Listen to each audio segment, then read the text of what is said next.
Hallelujah, hallelujah. Hallelujah. Praise the Lord. Praise the Lord, my dear brothers and sisters. Now we'll start this prayer meeting with the prayer of concerning worry and fear. I am the body of Christ. Satan, sicknesses, sin has no power over me and my family. For I overcome evil with good. I am of God, and I have overcome Satan.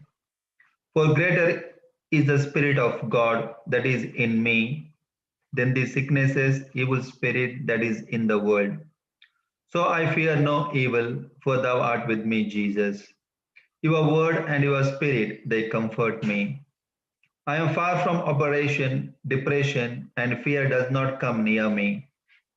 No weapon formed against me shall prosper, for my righteousness is of the Lord Jesus. Whatsoever I do prospers, for I am like a tree planted by the rivers of water. I am delivered from the evils of this present world, for this is the will of God concerning me. No evil shall befall me, neither shall any plague or sicknesses come near my dwelling.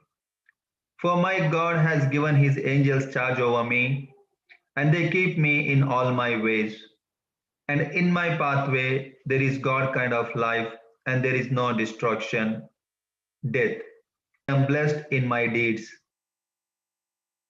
I am happy in these things which I do, because I am a doer of the word of God.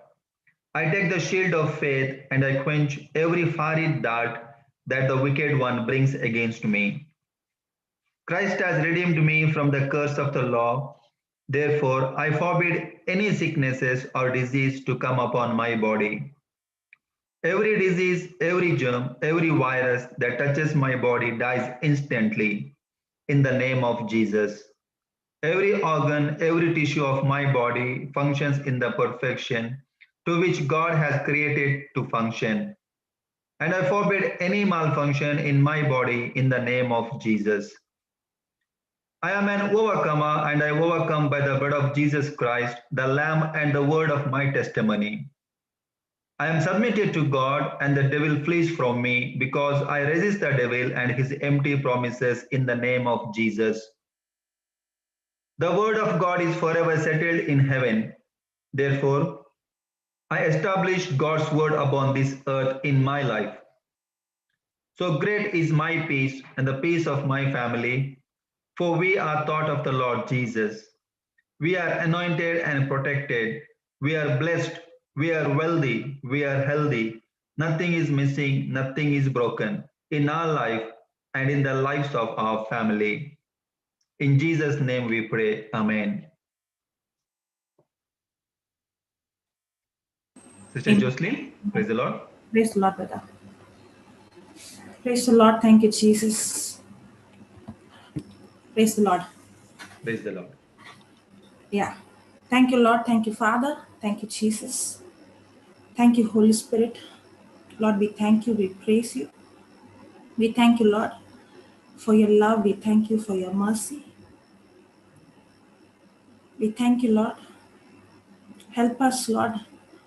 Your word you have given us for our correction, for our reproof, for us to make the necessary action, to change our thinking, our mindset, not with our own strength, Lord, not with our own ability, but through the power of the Holy Spirit. Thank you, Lord, as your word is preached. It is you who's working with us, confirming your word. It is you who's convicting our hearts. It is Holy Spirit, you destroying every yoke of the enemy. Every burden is removed in Jesus' name. And as your word is preached, it is your spirit that builds up faith in us, that helps us to renew our mind, that helps us to overcome every weakness. Thank you, Lord. Thank you, Jesus. Today, as your word is preached and you help us to understand. And as we understand, Lord, every spirit of mammon is destroyed in the name of Jesus. Thank you, Lord. Thank you, Father, for your love, for your mercy. Thank you, Lord. And we ask you forgiveness for not giving you the first place, the first priority. We ask you forgiveness for not trusting you, but money, mammon. Help us, Lord, to understand the areas that we fall, and also help us how you have given us your grace, your word, your power, your spirit for us to overcome, not with our own willpower, but through your power, through your grace, through your spirit. Thank you, Abba Father.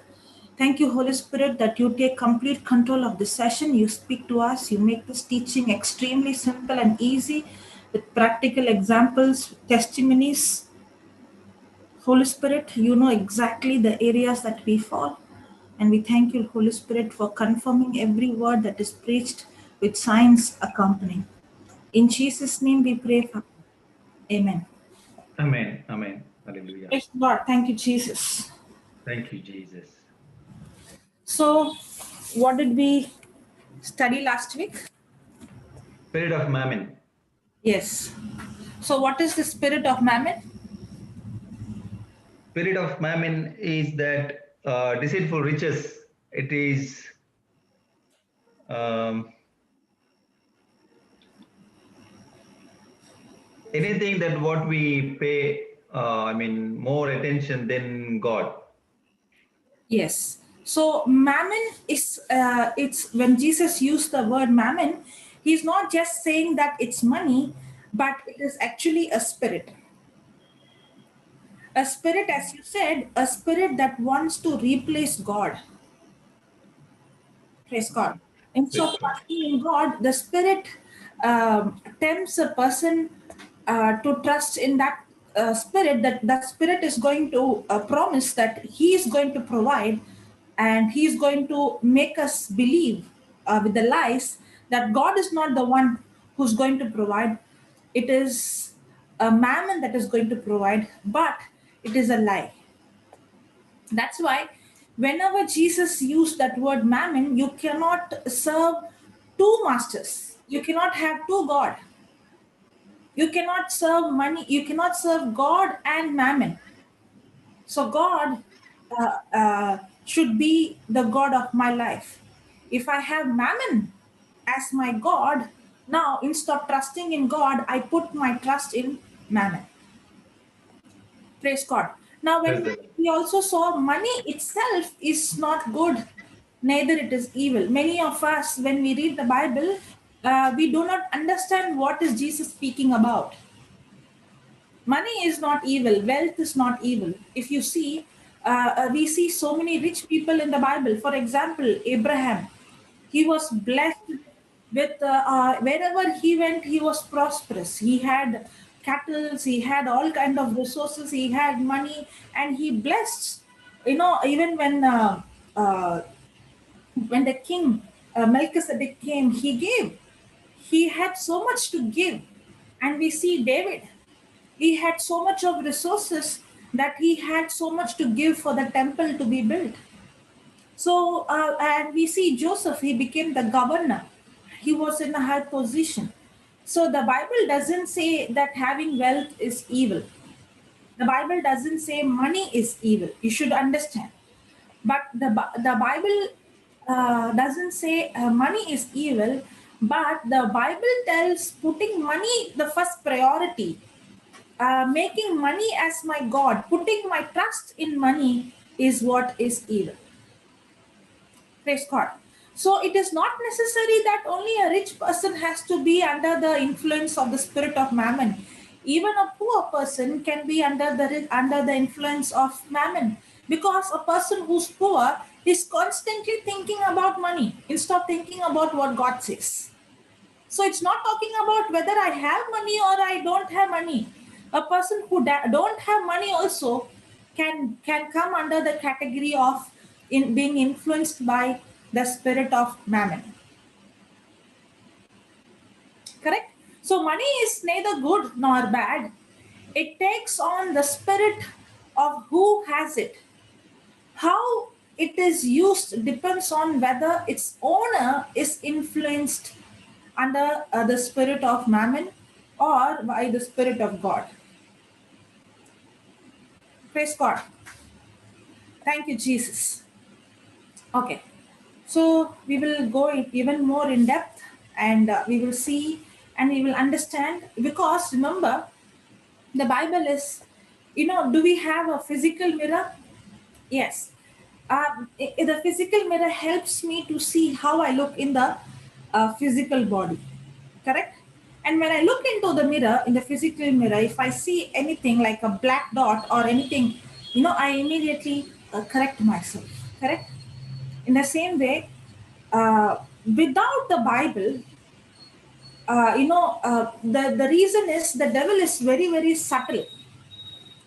The devil is very subtle, and many a times we don't even know the truth, the difference between the truth and lie. For example, we have been trained that fear is normal, correct? But only when we start reading the Bible, we come to know fear is demonic. Having anger or offense is normal. But when we start to read the Bible is what exposes that having offense is demonic. Jealousy is demonic. So, in the same way, trusting money is also demonic. So, we are convinced by lies. That's why it's very important. The Word of God, it is just like a mirror that shows us the truth. The gospel is the light. When the gospel is preached, that's why, the Spirit of the Lord is upon me. My God Himself has anointed me to preach the gospel to the poor, to give sight to the blind. It's actually not talking about the physically blind person. That can be only a part. It's not talking about sickness. It's talking about a person who's blinded, who cannot see the gospel. In fact, 2 Corinthians 4:4 says, the God of this world has blinded them. So, many times we do not know the truth because our eyes are blinded. And when the gospel is preached, that's when the blind eyes is opened. And when the blind eyes is opened, that's the time we can see, the reality in the light of the gospel. And that's exactly what happens now. As the word of God is preached, the gospel light shines, and what was hidden, when it is dark, when a room is dark, you can't see what is there. But when you put the switch, you can see what was hidden in the darkness. In the same way, when the gospel is preached, all that spirit that was convincing us with that lie that was hidden is exposed by the gospel, by the truth. Praise God. Thank you, Jesus. Thank you, Jesus. So, we were seeing how this spirit of Mammon, even it was tempting Jesus. This spirit of Mammon seduced Jesus. Now, remember, if Jesus, who's sinless, who is perfect, if he was tempted, but he did not commit sin, he did not fall into the temptation, and Jesus is the perfect example for us. If Jesus did not fall into the temptation of, if Jesus was tempted by the spirit of Mammon, what do you think, you and me? Is anybody exceptional from it? No one. So, this spirit of Mammon, it tempted Jesus. It took Jesus to the, to the high place, and the spirit of Mammon seduced him, saying, okay, that if you would if you fall down and worship me, then I will give you all these kingdoms and the world and the glory. So the Mammon was seducing Jesus, telling him, if you would fall down and worship, all these physical things I will give to you. Remember, whatever Mammon offers is deceitful. Everything from this spirit of Mammon is designed to fool us. And it will show us, it will seduce us to tell us the end is going to be good. But always the spirit of Mammon will leave a person in a pit. And one of the classic example is the prodigal son. The prodigal son was so much influenced by the spirit of Mammon. The spirit of Mammon promised him to give him pleasure. It promised him to give him all the desires of the heart.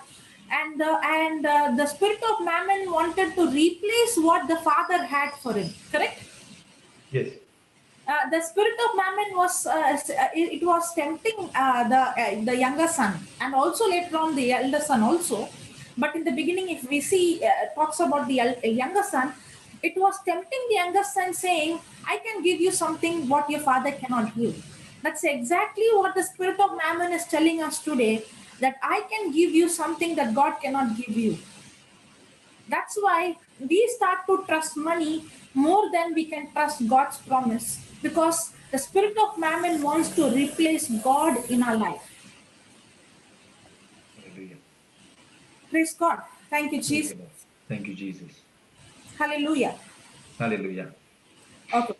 Now, let us go and see a man who was under the influence of Mammon. Not one person. We are going to see the example of two people. This two people are at the time when Jesus lived on this earth. I'm going to give a clue. I want you to guess who these both of them are. Okay. These both of them were influenced by the spirit of Mammon. Okay. And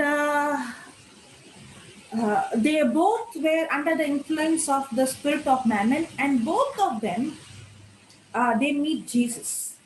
Maybe not in the same way, in a different way. Both of them, they meet Jesus in different circumstance, in different situation, in different way. But one person, see, if we saw, you cannot have two masters, God and money. You cannot have two God. You have to have either God as your God and Mammon as your God. Can you put that, brother? Matthew chapter 6, verse 24. Okay, sister.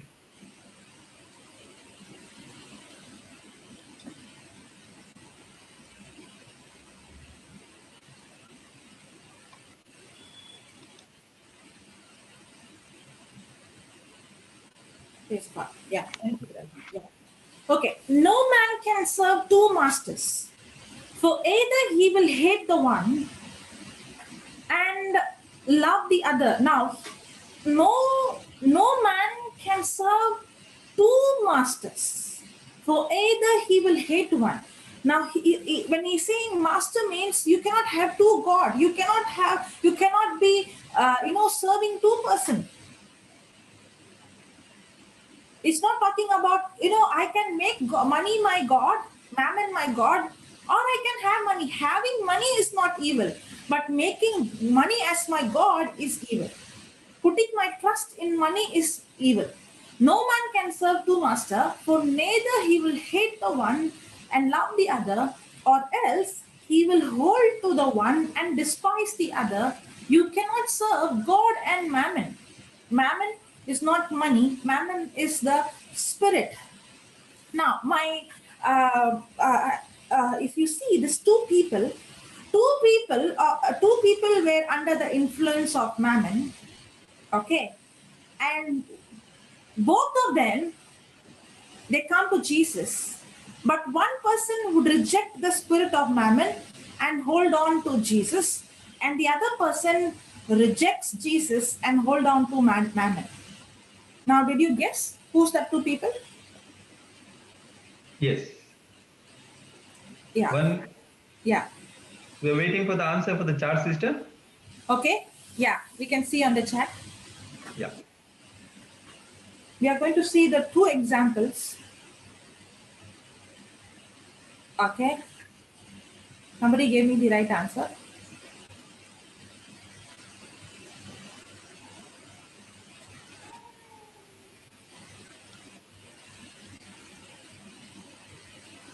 Oh, that's a private message, is it? Yeah, that is a private message. Praise the Lord. James and John. No, no, No, no, no. not James and John.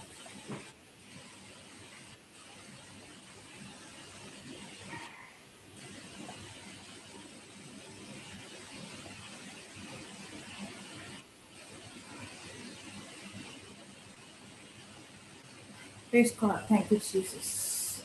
Praise the Lord.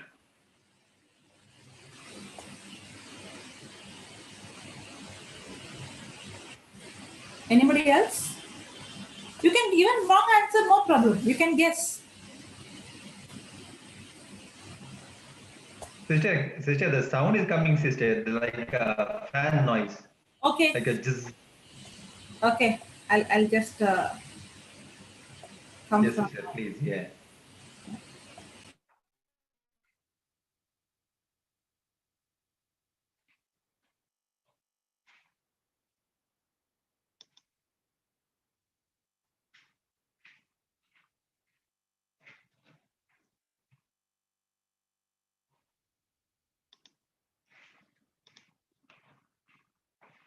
Praise the Lord. Hallelujah.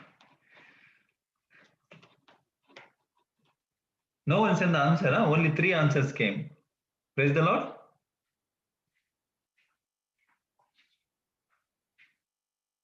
There are 2 people holding behind the money in the Bible. Spirit of man, they influenced by the spirit of Mammon. Who is that? Praise the Lord. Hallelujah.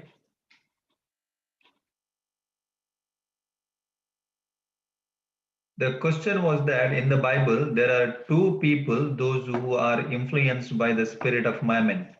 So, sister is asking, who is that 2 persons? Who are they?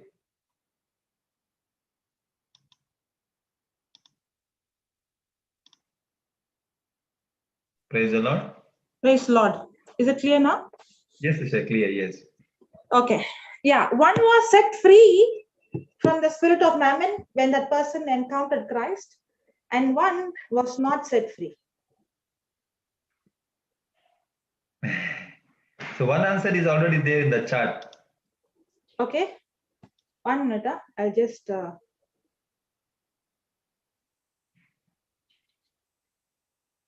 Okay, the 2 thieves at the crucifixion of Christ. Okay, that also is correct.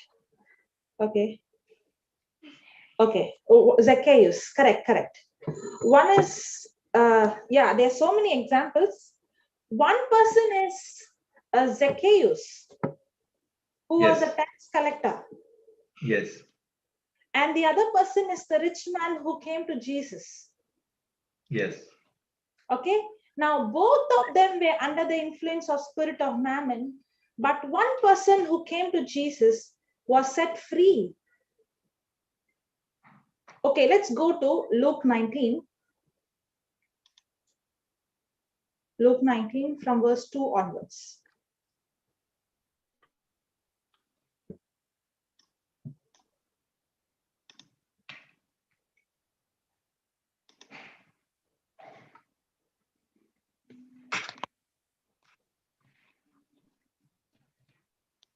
Okay. And behold, there was a man named Zacchaeus, which was the chief among the publicans, and he was rich. Now, is he an ordinary man or was he a chief? He's a rich man, it says. He's a rich man and he's a chief. That means Yes. he's a head. I think all the other tax collectors have to report to him. Yes. Yes. So he Yes. is the chief, and he's in a big position, and he is a rich man.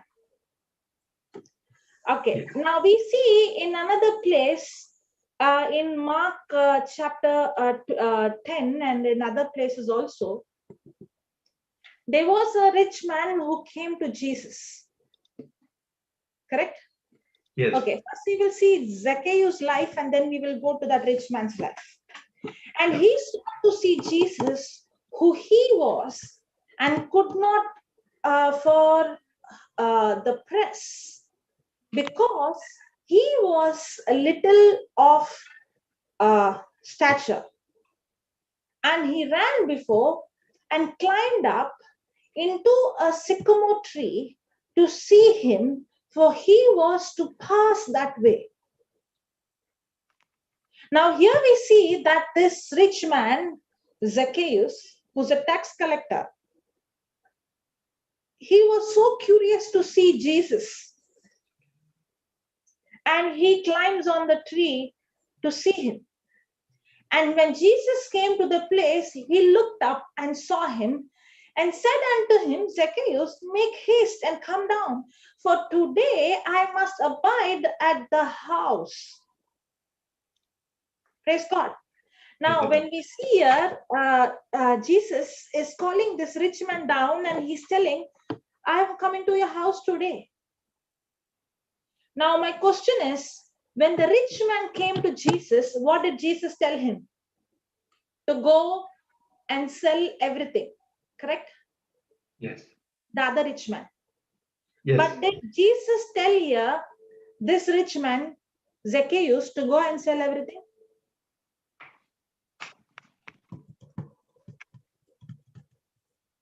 Did Jesus tell him to sell everything, or Jesus only said that I'm coming to your house? Just I'm coming to your house. That's it. Yes. Okay. Now here Jesus is saying, he said, Zacchaeus, make haste and come and come down, for today I must abide at thy house. And he made haste and came down and received him joyfully. Now Zacchaeus was so joyful and he received him. Now see the response of the other people. And when they saw it, they all murmured, saying that he was gone to be guest with a man that is a sinner. Can you see that everyone murmured? Not some of them. Yes. Everyone murmured. Why do you think they all murmured? Because Jesus is going to the place of sinners.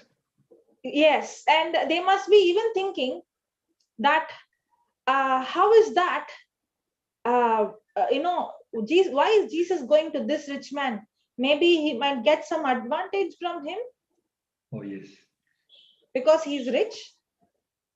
They might. And everyone, not only the Pharisees, the Jews has this mindset of thinking that they are sinners. But actually, everyone is a sinner. Yes. Those who make the statement like this, no, he is a sinner, she is a sinner, it's an indication that it reveals a lot the way they see themselves. Yes.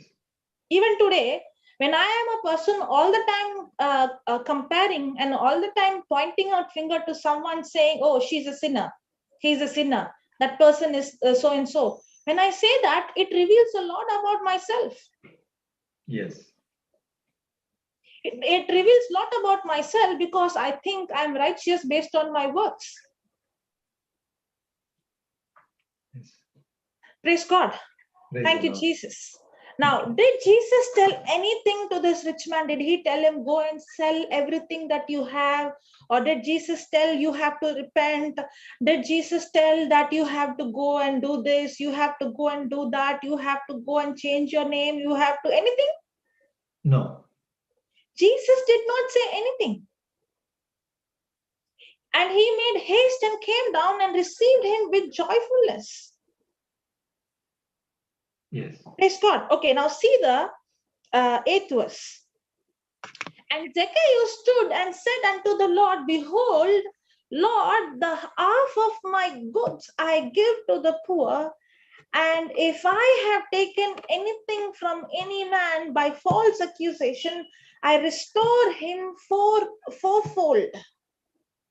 And Jesus said unto him, this day is salvation come to the house, for so much as he also is the son of Abraham. Can you see that? Yes.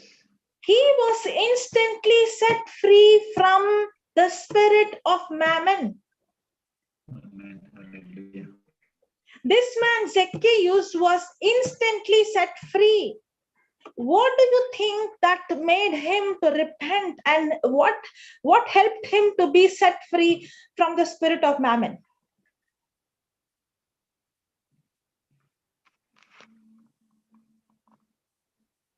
Can you put Romans 2:4, brother? Yeah.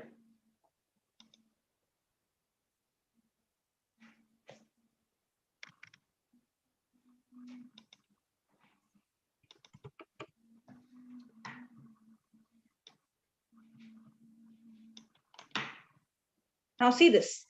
Oh, despised you the riches of his goodness and forbearance and long suffering, not knowing that the goodness of God leadeth thee to repentance. What leads a person to repentance? The Goodness anger? of God. No. The punishment? No, the goodness of God. Yes. The love of Jesus is what set the person free from the spirit of Mammon. Hallelujah. The very moment that person was set free of the spirit of Mammon, what is the first thing that he did? What is the first thing he did when he was set free from the spirit of Mammon? That whatever he had, he said he'll give that one to the poor. Is half of the wealth, whatever he's having. Exactly. So write down, Mammon says, buy and keep. Mammon says, buy and keep. God says, sow and reap. God says, sow and reap.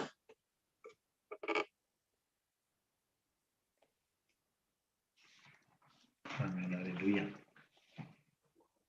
Mammon says, steal, cheat and steal. Mammon says, cheat and steal. God says, give and receive. What is this? Cheat and Steal. steal. Okay. Cheat and steal. The next God one? says, give and receive.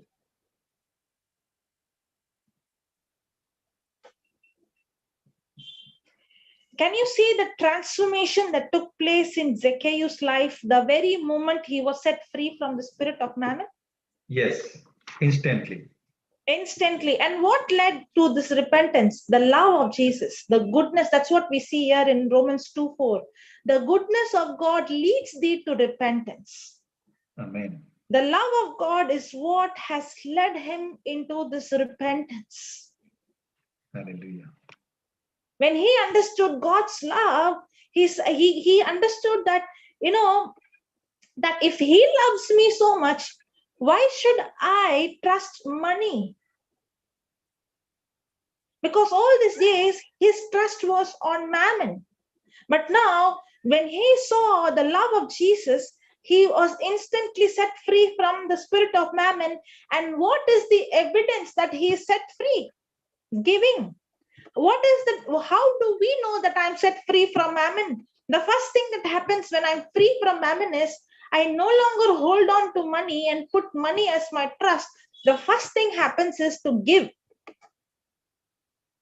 Amen. Not giving grudgingly, but giving it. Did he give with grudging heart? Oh, what should I do? If I don't give, I will be punished. Or he did it voluntarily. Jesus didn't even tell him to give. He gave it joyfully. Yes. So Mammon will say what? Buy and keep. God says sow and reap. Amen. Because in the kingdom of God, it is about giving. Giving is sowing. And I reap so that I can sow more. Mammon will tell you, cheat a person so that you can steal. Cheat a person. Yes. You know, do we have this mindset? What is there? Everybody is doing. What is there? It's a small amount, nothing big. What is there? I can take this. Correct? In the office, what is there? Everybody is taking advantage. I can take advantage. What is there? I can show my expense little more.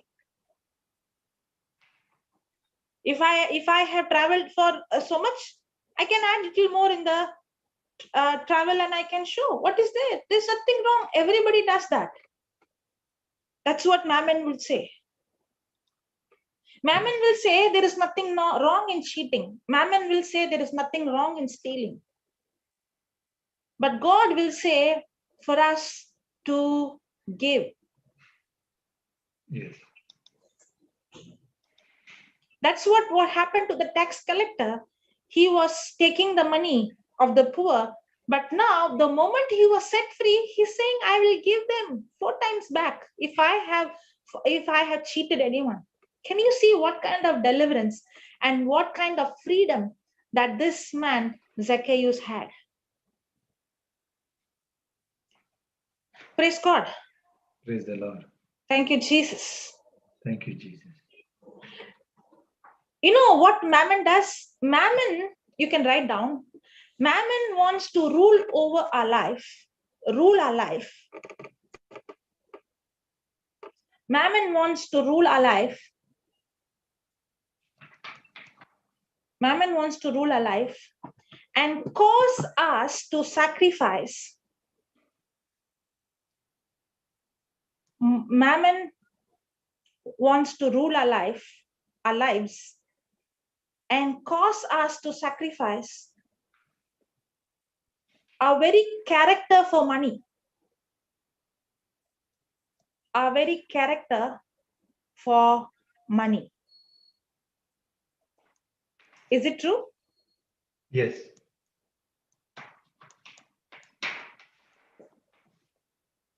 Yes, yes, yes. Mammon wants to rule our lives and cause us to sacrifice our very character for money. Praise God. So here we see a rich man who comes to Jesus, and we see that Jesus doesn't speak a word. He doesn't tell this person to go and sell anything. He did not even tell him go and give to the poor. He did not tell him go and sell everything. But why did Jesus tell the other rich man go and sell? Why he did not tell him, but why did he tell this person? Can you see, have you ever thought the difference? One rich man he meets and he tells him, go and sell everything and follow me. In another rich man he meets, but he never tells him, go and sell. You know why? Because Jesus already saw his heart condition. Hallelujah. Because Jesus saw his heart that he was seeking God. He did not know the truth. He saw this man, Zacchaeus, had a heart of seeking the real God. And the moment he encountered Christ, he was instantly delivered and he was set free from the spirit of Mammon. And he chose to make no more Mammon as his God, but God as his God. Hallelujah. Amen. But here, Jesus meets another man. Here, Jesus saw that man's heart. It looked like that man was a good man. Now, if you see, this man, everybody knew that this man is an evil man. Yes. And everybody knew that he is a influence, under the influence of Mammon. Yes. But that man was showing himself holy, but Jesus saw that he's showing outside he's holy, but inside he is influenced by the spirit of Mammon. Yes. You know, the spirit of Mammon is always influenced by the spirit of pride. You know, the spirit of Mammon has cousins. I don't know whether you heard this Papa teaching when we were having Mammon teaching. He said spirit of Mammon has 3 cousins. Have you heard that? No, I heard, maybe I have forgotten. Okay. Papa was teaching how the spirit of Mammon has three cousins. Okay. One is the spirit of pride, and one is the spirit of greed, and one is the spirit of poverty. Okay. Spirit of pride, spirit of poverty, a spirit of greed.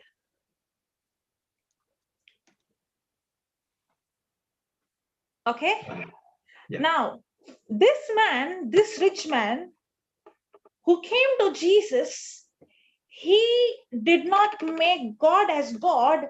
He was, living outside holy. He was showing himself holy, but actually he was influenced by the spirit of Mammon.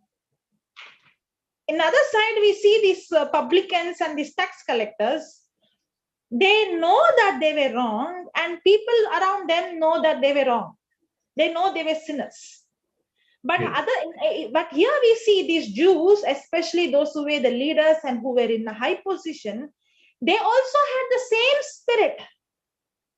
They also had the same temptation. They also had the same sin, but they were convinced by their external action. They were deceiving themselves and they were deceiving other people that they were holy. But Jesus had to point out and tell the rich man that you are also, the Zacchaeus knew that he was wrong, but you are also wrong, but you did not realize you are wrong. That's why Jesus had to show him that money is his God. That's why he had to tell him, go and sell everything. He's not telling. Many of us would take that, the incident what Jesus spoke to the rich man, and many of them will generalize it and say, Jesus said, go and sell everything, so we have to sell everything and come. No, Jesus did not tell it to everyone. Jesus did not say those words to Zacchaeus. He did not go and tell everyone, go and sell everything. No. He told to that rich man because that rich man was not even realizing that he was under the spirit of Mammon. He made money as his God. So Jesus had to show him and tell him that he is influenced by this spirit of Mammon. Praise God. Praise the Lord. Thank you, Jesus.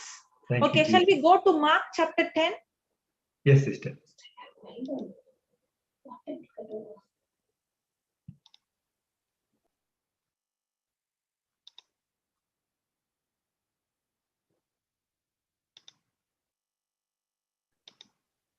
So share verse. Praise God. Okay, verse number. Can you just somewhere around 18, 19? 17. Thank you, brother. Yeah. And when he was gone forth into the way, they came one running and kneeled to him and asked him, good master. Now, how is he calling him? Good master. Master.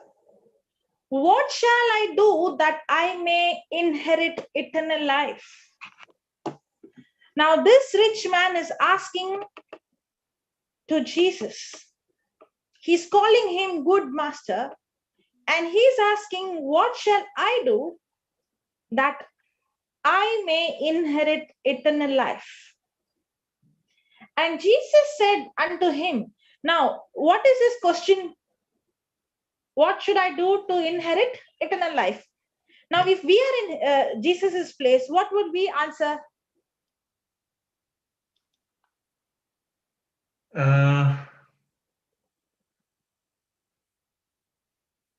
We could have asked him to repent.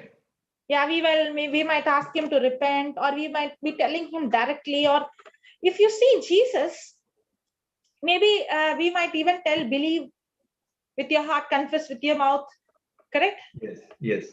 If you see Jesus, he doesn't give the answer for the question. He gives the answer for the root issue. Yes. When somebody is coming and asking question, we want to give the answer for the question they asked. But Jesus is giving an answer. The reason why they're asking that question, what is the root?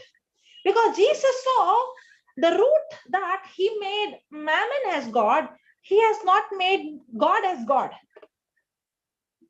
Yes. See, now what did he call Jesus? He called Jesus good master. Did he call Jesus God or did he call Jesus good? Good, Master. Good. Good. In this world, how many people will say Jesus is good and how many people will accept Jesus as God? Only few. Only few. And this person comes under the category Jesus is good. Good. He's a good person. He has good principles. I can learn good things from him. And let me learn from him how should I get eternal life. But the problem is he did not accept him as God because he has made Mammon as his God. Yes. And that's why Jesus is asking. And Jesus said unto him, you know, when you read this, you must be wondering, what is he asking and what is Jesus replying? Yes. Now see what Jesus is asking. Why calleth you me good? Why are you calling me good? There is none good but one, that is God. Now, there is no one who is good. There is only one person who is good, that is God. Actually, Jesus is giving him the answer. Nobody can enter eternal life by doing. Okay, let me read that 17th verse again so you'll understand the last part.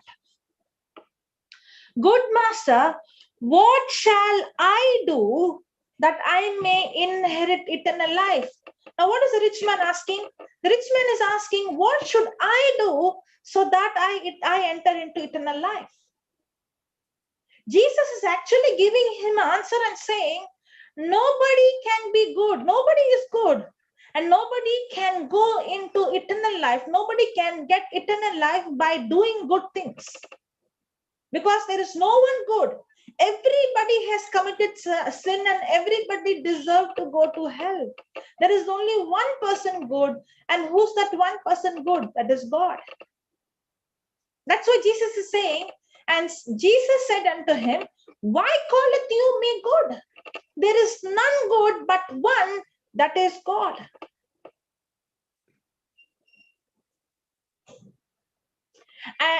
Now, next question.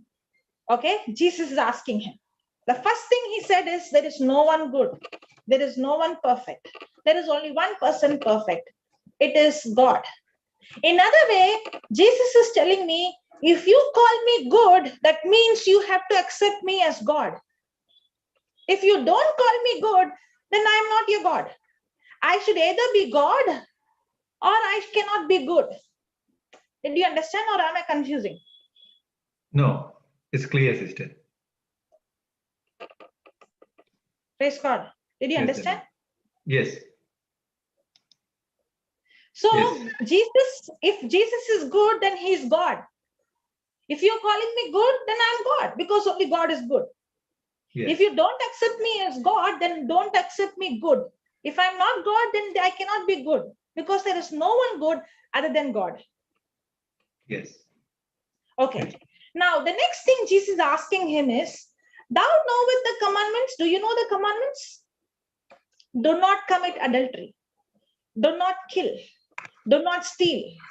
Do not bear false witnesses. Defraud not. Honor thy father and mother. And he answered, the rich man answered and said unto him, Master. Now, can you see he's not calling Jesus anymore good master? Means Yes. what? I'm not ready to accept you as God. Yes. If there is only one person good, that is God, and if I have to accept you as God, I better don't call you good master. I call you master. Yes.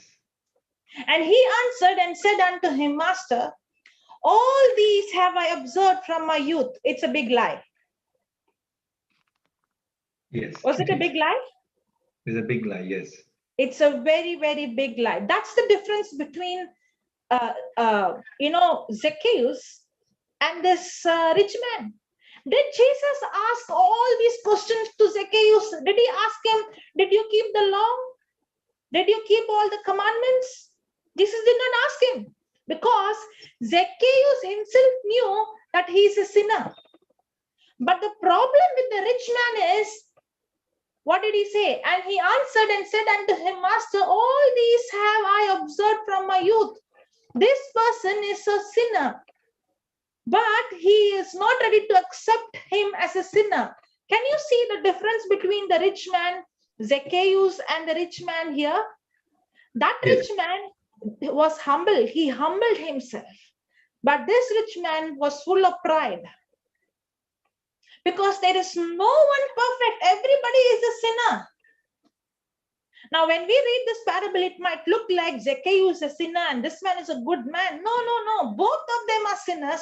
But one realized he is a sinner and he repented, and the other one did not realize. Why is the reason Jesus is asking, did you keep all these commandments?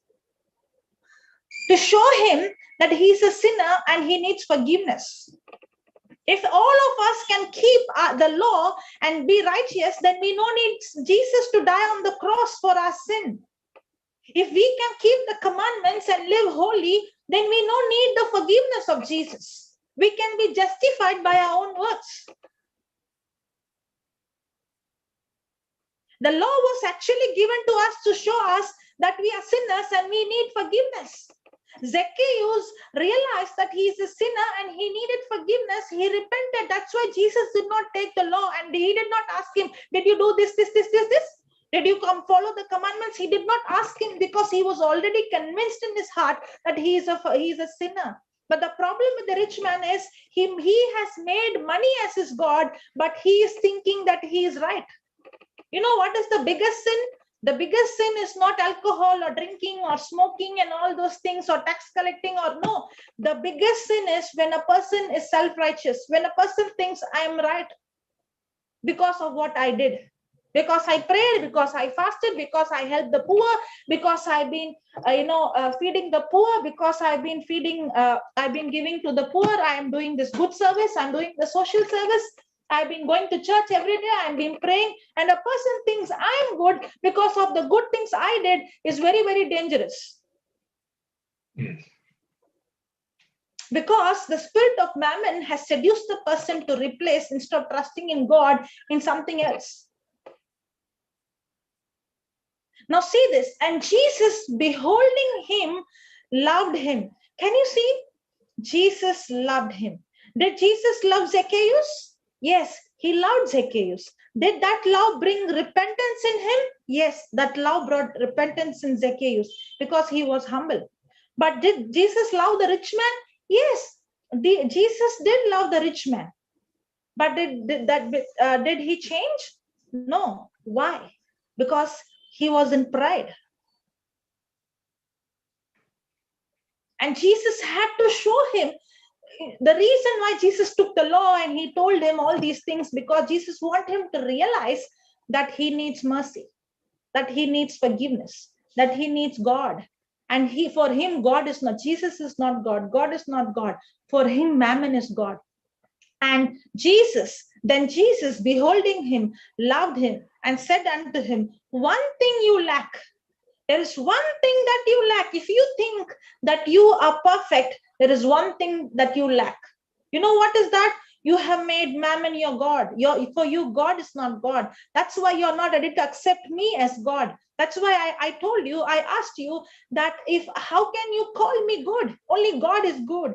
And you're not ready to accept me as God because you have made money as your God. One thing you lack it. Go thy way, sell whatsoever thou have, and give to the poor, and thou shalt have treasure in heaven, and come and take up the cross and follow me. Hallelujah. One thing you lack. If I give you option, you want money or you want God, you will forsake, because you cannot serve two masters, God and Mammon. You will love one and you will forsake the other. And that's exactly what this man did. And he went sad. Zacchaeus was joyfully giving. Can you see the difference between a person under Mammon and a person who made God as God? Zacchaeus was so joyful in giving everything away to the poor. That is what the Spirit of God, a person who's influenced by the Spirit of God, is always a giver, not a grumbling giver, not a murmuring giver, but a joyful giver. But see here, the rich man, Mammon will tell you, keep it, save it, don't give.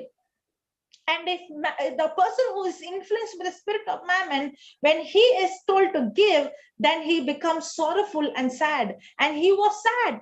I don't think anybody who came to Jesus went back sad. This man who was possessed by the spirit of Mammon, let me say again, this man is possessed by the spirit of Mammon. This man is influenced by the spirit of Mammon. He made Mammon as his God. And when Jesus told him to go and sell his position, he became so sad. Why? He went and he was sad at the saying and went away grieved, for he had great possessions. So his trust was on what? You know, when Jesus asked him, did you keep all this commandment? What did he say? He said, yes, I kept them from my childhood, from my youth. You know what? Jesus had to show him that you failed the first commandment. Yes. The first commandment is what? God is not your God. Money is your God. Praise God. Thank you, Jesus. Even now, I can justify myself saying, I'm not like this. I did not do that wrong. I did not do this wrong. I am holy. I'm going to church. I'm going to pray. But the question is, whom do I trust? Yes. If I have the mindset of keep, don't give, I'm influenced by Mammon. Buy and keep, I'm influenced by Mammon. Cheat and steal, I'm influenced by Mammon. If I'm influenced by God, then I'm going to sow and reap. I'm going to give and receive. Amen. Praise God. Hallelujah. Thank you, Jesus. Thank you, Jesus. Hallelujah. Hallelujah. Did you understand? Yes, sister. Yes. Anything else to add, brother? Or anything? Any questions? Yeah. Sister, when you ask that question, if we are there, when he asked the question to Jesus, Jesus is given him answer, and Jesus found out that the root, and he gave the answer to the root. Yes. For us, we don't understand, the perspective of that question, why they're asking that question. So in that time, how can we lead them? I mean, what kind of question? Now, for example, if I don't know anything about the word of God, but I will come and say in the same way, like, how that young man came, I will come and say same like that. See, I'm doing all this, and this, but still I'm going in the trouble. Still I'm in the tensions or worry or these worldly issues. But I have kept all these things. I'm praying, I'm reading Bible, I'm going to the church. In that case, how can we, give the answer to the people? Yeah, brother, you know what? Jesus said, you will do the same things I do, and you will do greater things than me. Okay. Correct? Now, Yes. for example, Zacchaeus. When Yes. Jesus came, he saw him up and he called him down. Yes. That means we also can move in that supernatural. But, brother, I used to ask this question to Jesus in the very, very beginning when I came into the Lord, because at that time I was not having retreats, or I was not having anybody seeing physically how this works. Only the thing I had was the CD. Okay, and I get a retreat in 1 year. I get only 2 retreats. Okay, so the rest of the days is all learning from the Holy Spirit. So I was so scared in the beginning because I did not know how to speak the right word, how to tell the right scripture, how to pray with the right, how because I did not want to make an error. And I used to ask the Holy Spirit, I don't know exactly what word to say, how to speak, how to pray. And that's the time the Holy Spirit revealed to me, telling that you don't worry about that. You don't worry about how you have to pray, how do you have to minister. You have to allow. Jesus said this, I got the revelation of this. When I say Jesus said, don't think that Jesus came and stood near me and spoke to me. No. I'm not talking about that. I have never seen Jesus coming like that and standing and speaking.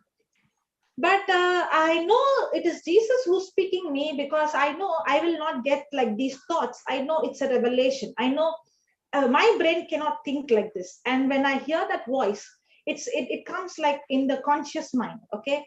And when I think like that, there is such a peace and there is such a confidence in that. That's how I know this is the voice of God. And every time God speaks, it's connected with the word of God. He doesn't speak anything that is not written in the word. He always speaks connected to the word. And when he speaks, there is absolutely peace. And when he speaks, there is confidence. And that's the time the Lord revealed me, and he said, you don't have to do anything. Abundance of your heart is what your mouth will speak. All that you have to do is to allow me to live in you, and I will do the rest through you.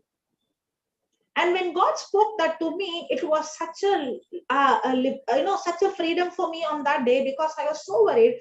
I did not know how to go and reach out to people, how to speak, how to step out, because I felt like I'm very weak. I don't know.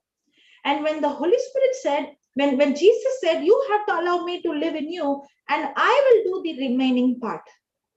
And that's when I learned that I will never go prepared with the answer to go and approach to anybody. But my preparation is every day studying the word. Now, when I say this, don't take it as a wrong example. Okay, I should not prepare. I have to just go inside and start doing. But the preparation is, don't prepare to go and give an answer to somebody. Don't go pre-prepared, this question, this answer, this problem, this solution. Don't put like that into an agenda. But every day spend time studying. 16 hours, 18 hours, 19 hours, 10 hours. Don't say I'm working or I'm doing. Even when you're working, the Bible says meditate on the word day and night. That means even if you're working, you can train your mind to be stayed on the word of God. Meditating the word day and night doesn't mean that I'm just sitting in a place without doing any work. No. Meditating the word of God means I am working. Physically, I'm working. But in my mind, there is complete rest and there is peace, because my mind is stayed on what the promise is. So when a person is meditating the word of God day and night, now when you step out to minister to someone, okay, when you step out and you are going to reach someone, depend on the Holy Spirit and tell the Holy Spirit, I don't know exactly what it is. And brother, I have seen many times, not all the time. There are times that I have dealt with people in my flesh. There are times that I have not handled the situation maturely. There are times that I have made mistakes. But as I started to understand the word, I have seen before that person would complete the statement or the question, I know what answer to tell that person. Hallelujah. Before that person, sometimes before that person would come up with a question, I know exactly what is the answer I have to tell that person. Now, how do I know? I would say it is the Holy Spirit has inspired us to speak. And that's why one of the main key is praying in tongues. Amen. And many times people must be wondering, I didn't even ask her the question. How did she give me the answer? And the answer won't be exactly, and somebody else who's listening might be asking, he asked something and you said something, but how did he get the answer? Because even though the person asked a question, the root is something else, which the Holy Spirit inspired me to speak. Amen. That's why when we go and reach out, don't go with a formula. Don't depend on your knowledge. Depend on the Holy Spirit. Now, the Holy Spirit will remind you the scriptures which you have already learned. If you don't know the scripture, then the Holy Spirit cannot remind you. Yes. Yes, I agree that. Yes. So the Holy Spirit, for maybe I would have had, now I might be having, okay, this problem, this solution. But the Holy Spirit will know exactly what is the root problem. If I don't depend on my memory or my knowledge and depend on the Holy Spirit will remind exactly that scripture that I have to speak to that person. Hallelujah. And that one word would set that person free completely. You can see that person gets freedom. Hallelujah. Praise God. Praise the Lord. Because every time we should remember that the person, every time a person asks a question, is not the person wants an answer. No. And there are types of questions. A person who comes and asks genuinely to learn.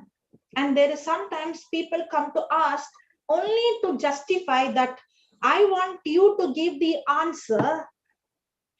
Okay, some people when they come and speak, they don't want the answer. They're not asking you question because they want to repent.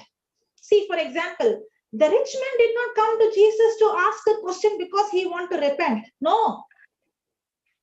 He wanted Jesus to tell him the answer he wanted. He wanted Jesus to tell him, okay, you kept all the commandment, right? You're a good man. All the good works you did, you will come to heaven. He wanted that answer from God. He did not come to Jesus so that he will do the correction.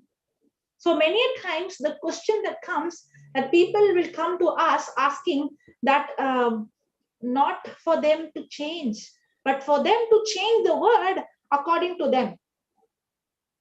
Yes. Yes. Okay. Yep. And that is and the main thing is I have to step out by faith.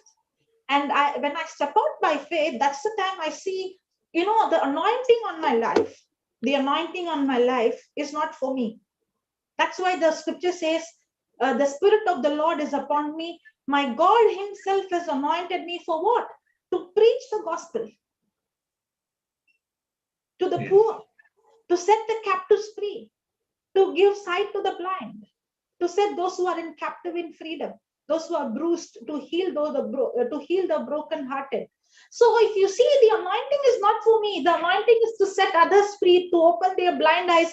Now, when I'm going out, stepping out, I am not stepping out with my own ability. I'm stepping out because I have the anointing upon me.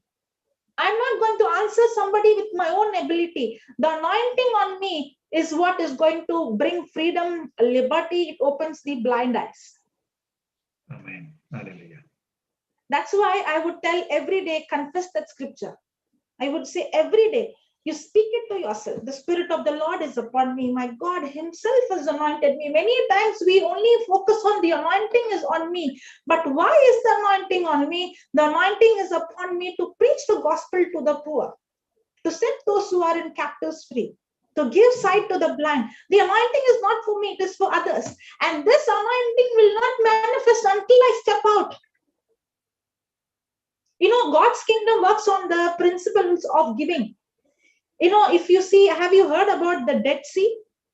Yes. It says that the Dead Sea has no life.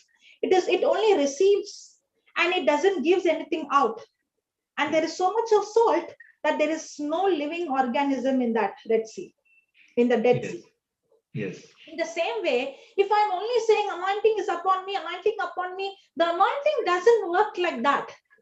In God's system, it is all about giving. Even money, it's all about giving. Even the anointing, it's the more you step out and the more you release, the more you will see the rivers flowing out from your belly. Amen. Hallelujah. So if you want to see even the gifts of the Holy Spirit, the gifts are secondary. First is relationship. First is the word of God. The problem is many of us, before we would establish our relationship, we want to go and operate into the gifts, not knowing the foundation, not having the truth, and it won't take much time for us to be gone away. That's why if you see, Papa is more focused on the foundation. Once the foundation is strong, and when we walk out and we step out, all other gifts will automatically manifest. Amen. Praise God. Amen. Praise Thank God. you, Jesus. Thank you, Jesus. Yes. Thank you, sister. Praise God. Yes. And whenever, brother, when I read the Bible, okay, especially when I read the life of Jesus in this world, okay, when he was on this planet Earth, when he was in flesh and blood with us on this planet Earth, when I used to read it, you can see it in different perspective. A person can see myself from the place of the woman with the issue of blood. I can put myself in that place. I can put myself in the place of Zacchaeus or Zacchaeus, or I can put my place in a person who was set free of deaf ear, blind, or cripple. But I tell you, as a born again believer, we have to put ourselves in the place of Jesus. Hallelujah. Because there is nobody else we can compare ourselves to, because none of them were baptized by the Holy Spirit. Only Jesus Christ was filled with the Holy Spirit, and he went around doing good, healing all the sick. So the only person that I can connect myself to is Jesus in the time of Jesus. So whenever you see Jesus doing anything, Jesus is telling you can manifest in the same anointing. If Jesus could walk in and he could answer a question, the same Jesus is in me. Now what I have to do is to believe it. I have to believe if Jesus could answer, the same spirit of wisdom is upon me. The spirit of, if you see Isaiah 11:2, I always say, one of my favorite scripture, Isaiah 11:2. In fact, that was a scripture that brought me out from my when I was in my college, when I was challenged by that I can't read and write. I have problem in understanding. That scripture is what helped me. And if you go and see that Isaiah 11:2, it actually speaks about Jesus. It's the prophecy. The book of Isaiah is the prophecy of Jesus. And this Isaiah 11:2, the Spirit of the Lord is upon me, my God, the Spirit of wisdom is upon me, the Spirit of understanding is upon me, the Spirit of counsel is upon me, the Spirit of might, knowledge, fear of the Lord, holiness. It actually speaks about Jesus. Even the Luke 4:18, the Spirit of the Lord is upon me, my God himself, it talks about Jesus. But the good news is the same spirit of wisdom is upon us. The same spirit of counsel is upon us. The same spirit of might is upon us. That's why we have to see. That's why the Bible calls us, we are the imitators of Christ. That's why when you read the Bible and whenever you see Jesus, don't imitate anybody else. You can, but the primary imitator should be Christ. Because nobody else, if you see the woman with the issue of blood or anybody else, they did not have what you have. The only person you can match yourself is Jesus. We have to imitate him. And whatever Jesus does, we have to imitate and do. If he went and opened deaf ear, we also have to go and imitate and open deaf ear. We have, in fact, used the same word that Jesus used. You will see the same result. So if Jesus could give the right answer, I have to renew my mind and tell myself, the spirit of wisdom is upon me, the spirit of understanding is upon me, the spirit of counsel is upon me, the spirit of knowledge is upon me, the spirit of fear of the Lord is upon me. And I have to train my mind that if this Jesus can go and walk out and can, many times Jesus would answer not what they ask. Many times Jesus would answer what they think in their heart. And that's exactly what happens when we are under the anointing. We can actually answer a person the question what that person has in the heart. I have many times witnessed people coming and asking me, how do you know this is what it was in my heart? How do you know this is what? And I many times I answered them saying, I don't know, but the one who's in me knows. Hallelujah. Praise God. Praise Hallelujah. And one of the main key God has given us to pray in tongues. The more you pray in tongues, the praying in tongues is the key for the supernatural. The more we pray in tongues, it opens up all other gifts. Amen. Amen. Yeah, thank you, brother, for asking this question, because it is many of them would have this question. Even I had the question. Praise the Lord. Praise God. Thank you, sister, for explaining. Praise God. Thank you, Holy Spirit. Thank you, Holy Spirit. Okay. Any other question? You want to add anything else to that, brother? Of your own experience? No, sister, no. You No. must be having, your own example, or your own, you would have met people, how the Holy Spirit would have revealed to you, and you would have seen, you would have known, oh wow, how did I know that? Yes. There are many times, sister, whenever even for the teachings, whenever we, like, for example, yesterday, Brother Johnson tested me 10 minutes before that, Okay. Baba, today I'm busy, I'm not coming. Okay. So I said, oh my God, now what can I do? Now, normally, normally we go and see the notes, and maybe we'll start to catch up from there, from the notes. But 10 minutes and I have to do all my, dinner and all. So I said, Holy Spirit, you only help me. I don't know what to do. So, but as you said, our disk is not empty because we are studying now and studying the Bible. It is there. But once we started the meeting in Konkani, Holy Spirit is showing us some scriptures, some words, and the difference in between, the words. He has given us some, not some, actually, he's the one who gives all the idea, and he's given all the idea just to break the testimonies and to speak on that scriptures. So it is, yes, as you said, it is everything that we need to depend on Holy Spirit. Even someone is coming and they're asking the question, doesn't mean that I have to go and give them answer in my flesh. It is that when I depend on Holy Spirit, that He's the one who is showing me the answer. As you said, that before even the answer, we'll know that, okay, this is the answer that He has already revealed us. And yes, 100%, I'm agreeing with you, sister, that when we open up our channel to Holy Spirit to come and work with us and give the answers, anything that will go accurately, and it is 100%, rather than I give the answer depend on my head knowledge. It is always better to depend on Holy Spirit. Exactly. Yes. Sister Helen is here. She is a witness. When she comes with me, many times she would ask me, Sister Joselin, come on, say something, and I would be so quiet. And the reason I'm quiet is I don't want to give an answer based on the knowledge, but I'm just waiting for the Holy Spirit to help me to give exactly what that person needed. Yes. Okay. And as you said, we have to learn to depend on the Holy Spirit. And when we learn to depend on Him, He will never forsake us. He will not. He will not. He's there always. He's a comforter. He's a counselor. He's a guide. He's a teacher. He's there to teach us. And the real learning comes in the battlefield.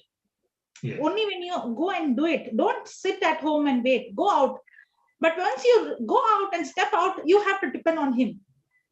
You just wait, and then comes, and everything would open up. And you see that that's the time that the other person is in tears, and the person is like, oh wow, this is what I did not know. This is the area where I was struggling. This is how I was, I had to, it is supernatural. And Yes. as you said, wait on the Holy Spirit. Yes. Praise God. Praise the Lord. Sister Helen, are you there? Okay. Praise God. Praise the Lord. She is there. She's a Yeah, co-host. yeah. She can unmute anytime whenever she need. Yeah. Sister Helen, you can unmute and speak anytime. Okay. Okay. Praise God. Maybe she's busy or.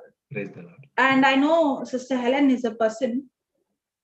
As a mother, she would do her housework, and then she would be with me the whole day. And sometimes we come at 2 a.m., 3 a.m., and then again we have to run at morning 6 a.m.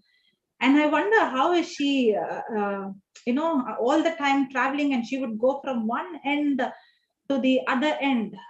Doing it for 1 day, 2 days is different, but she goes out of her way to do. Praise God. I admire her a lot. Praise the Lord. Thank you, Jesus. Praise God. Okay, we'll come back to Mammon. Where are we? Yeah, we are in, we have finished Mark. Now we are Roman 2:4, Luke 19, 2, 3, 4, 5, 6, 7, 8, 9 is done. Okay. Okay. Now we saw that there is three cousins. Yes. The meaning cousin means what? The spirit of Mammon is always connected to all the other three spirit. Okay. And what Yes. is that? The spirit of pride. Okay. Pride, Now let's greed, write. and poverty.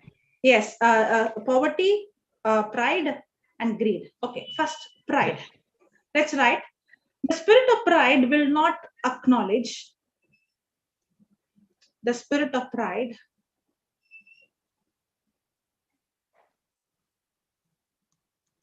will not acknowledge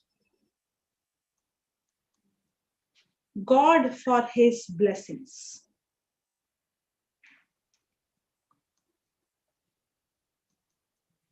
The spirit of pride will not acknowledge God for his blessings.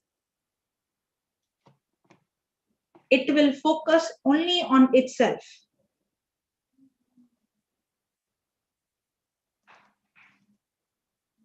Can you see? A person under influenced by the spirit of pride opens the door for the spirit of Mammon. Or the other way also. A person who is influenced by the spirit of Mammon opens the door for the spirit of pride. Actually, to tell, pride is the root cause of everything else, self-centeredness. Now, did we see the character, this character with the rich man? Yes. The spirit of pride will not acknowledge God for his blessing. The rich man did not acknowledge God. For him, money was his God. And his focus was on what? His focus was on his own good works. I kept all the law from my childhood. So what will spirit of pride do? The spirit of pride will not acknowledge God. That's why he was not ready to call Jesus God. He called him good, but he was not ready to accept him as God. So the spirit of pride will not acknowledge God for his blessing. Spirit of pride will not acknowledge God for his blessings. It will focus only on itself. Yes. Amen.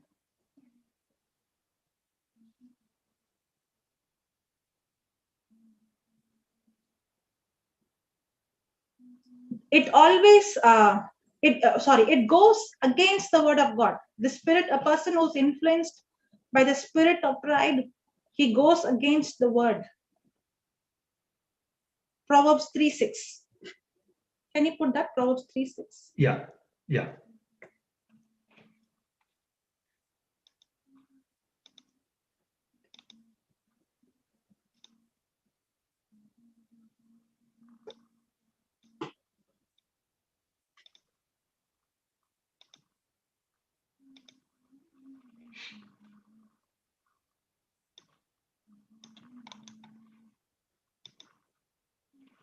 Okay. In all thy way, acknowledge him, and he shall direct thy path. So a person who's influenced by God is always going to acknowledge God. But a person who is going to be influenced by Mammon is going to depend on own self-effort, not God. Yes.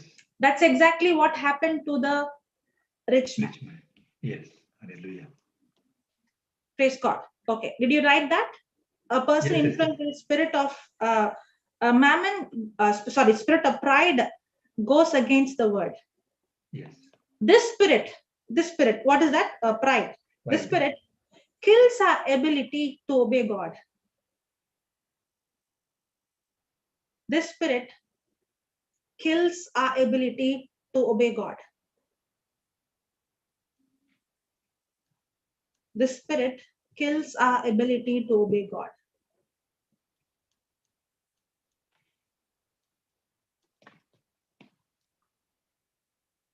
Pride was the cause for Lucifer's fall.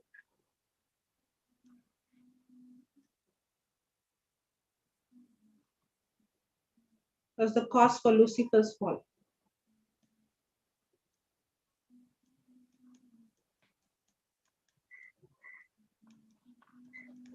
Pride causes us, the spirit of pride causes us to turn away from God, to turn away from God, to turn away from God,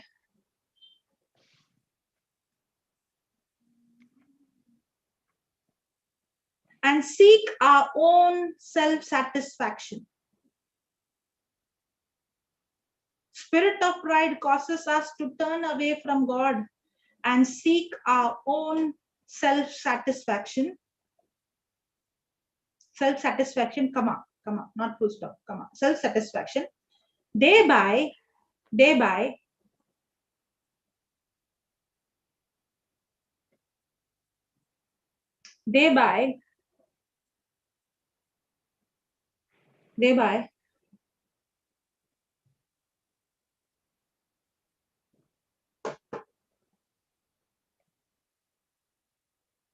making us into our own God. Making us into our own God.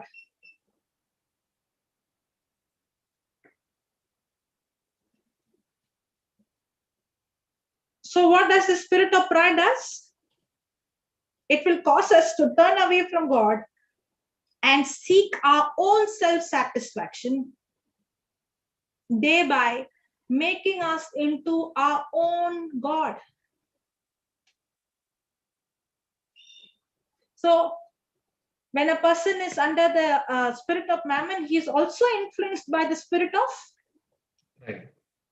They are all cousins, they come together. Is also influenced by the spirit of pride.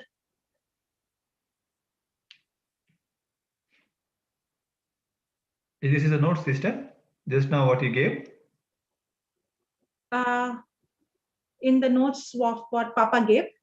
No. Just now you gave, thereby making us into our own God. After that, any notes is there you're given? No. That's all. Oh, yeah, okay. Praise God. Praise the Lord. Okay, then the next one is the spirit of greed. Spirit of greed.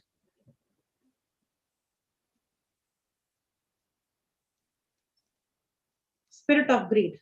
What is the spirit of greed? The spirit of greed causes us to hold on. The spirit of greed causes us to hold on to everything we have and seek even more.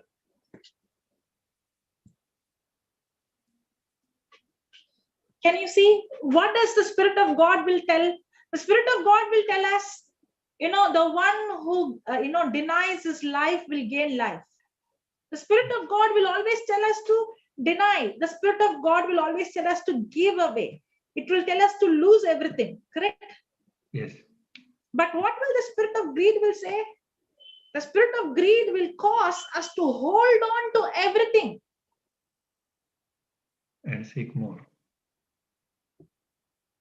Everything. Hold on to everything we have and seek even more. It's not enough. Hallelujah. I might even have for 10 generations, but not enough. Yes. The spirit of greed causes us to hold on to everything and have everything we have and seek even more.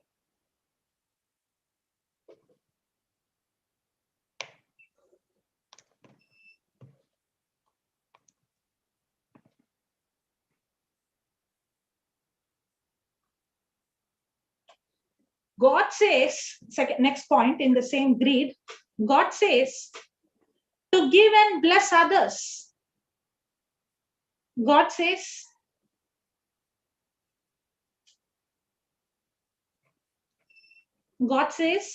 to give and bless others. What will greed say? Keep and seek more. But greed causes us to hold on. But greed causes us to hold on to everything we have and seek even more. Sister, can you please repeat? But greed causes? But greed causes us to hold on to everything we have. It is almost the same of the first point. Yeah. God says to give and bless others, but greed says, but greed causes us to hold on to everything we have. Greed causes us to hold on to everything we have and seek even more.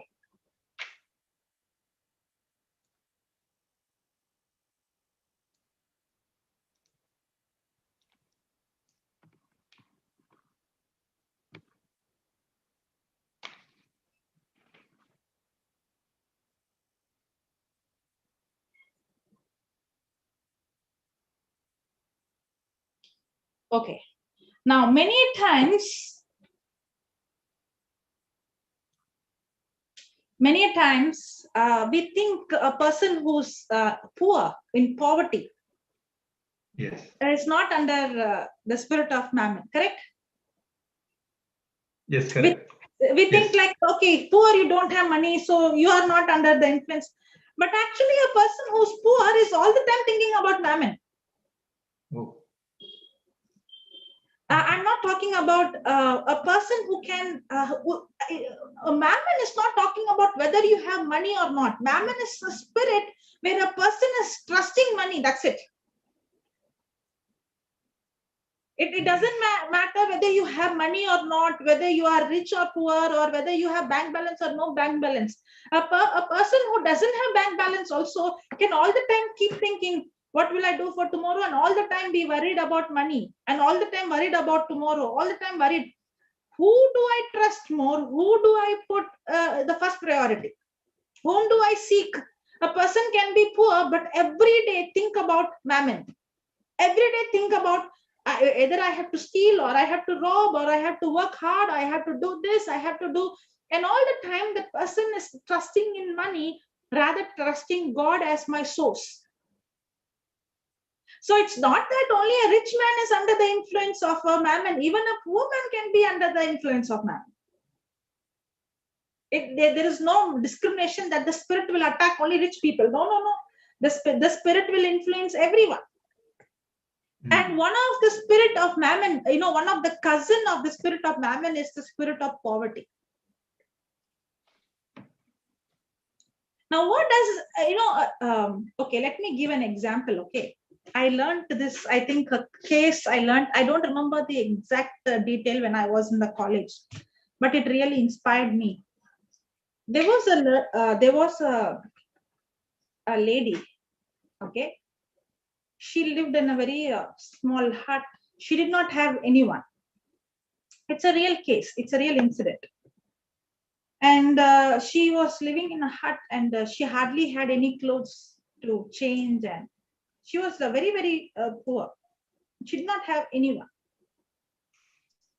But suddenly they found that she was not moving around, and she was not there. And then they realized she's dead, and there was nobody even to take her body out. So they called, some helpline. So they came, and they discovered it's not in India. It's somewhere in other country. I learned this when I was in college. I learned this case.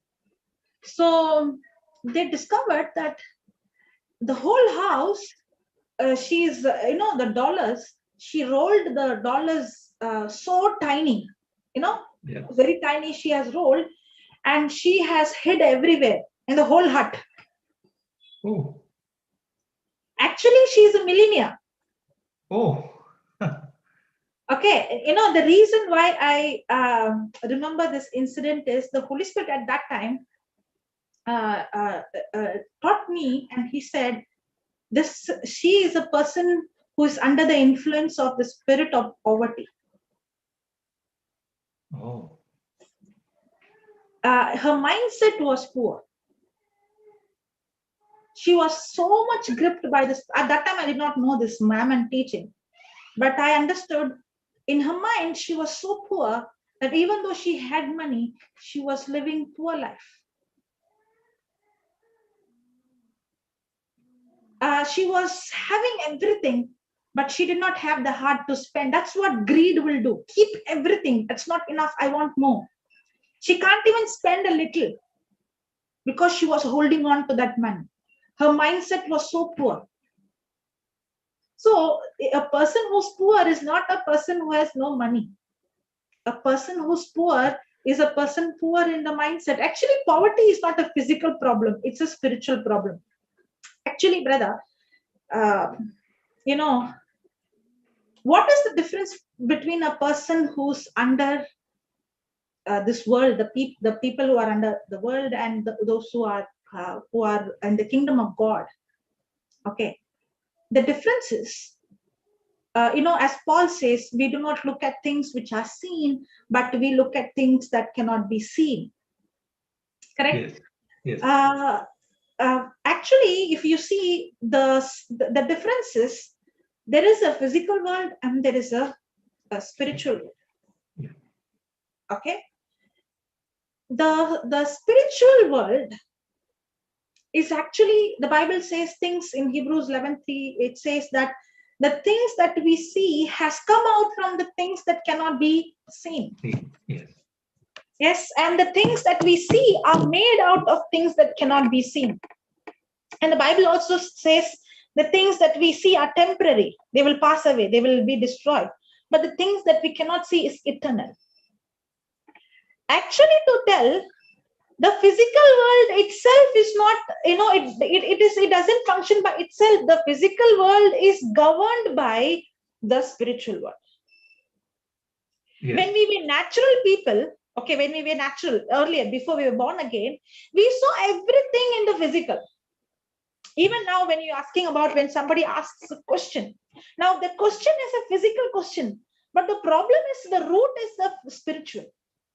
Yes. A natural man will always deal a problem in the physical, but a spiritual man will always deal the problem in the spiritual. Hallelujah. Because what I see with my eyes is only a part. It's a manifestation of what is happening in the spiritual realm. Now, when Jesus is seeing Zacchaeus, he's not seeing him in the flesh. He's seeing him in the spiritual realm. He could see the spirit of Mammon had control over him. But the love that Jesus showed him, he was set free from the spirit. Jesus is, dealing with people not in the physical, but in the spiritual. When Jesus saw the rich man, he is not seeing in the physical. He could see a spirit that is controlling his life. Okay, yeah. So every problem that we see now, when we have a health issue, you go to a doctor. This world has trained us to find solution in the physical. The doctor will give a medicine that is physical. But actually, the root cause of that sickness is not physical. The root cause of that sickness, if you see, it's the root is spiritual. Yes. Now, my body is designed in such way that in my body has chemicals. Yes. Okay, and God designed these chemicals in the body to be in balance.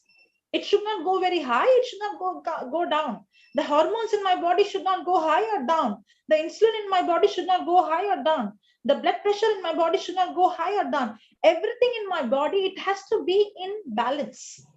When there is an imbalance in the chemicals, that's when the body falls sick.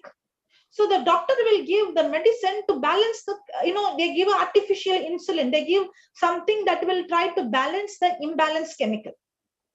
But a person who's spiritual will see why there is an imbalance in the chemical.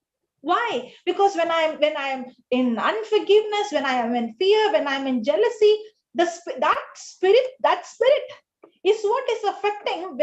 I opened the door for the demonic spirit, and now my thinking is being affected.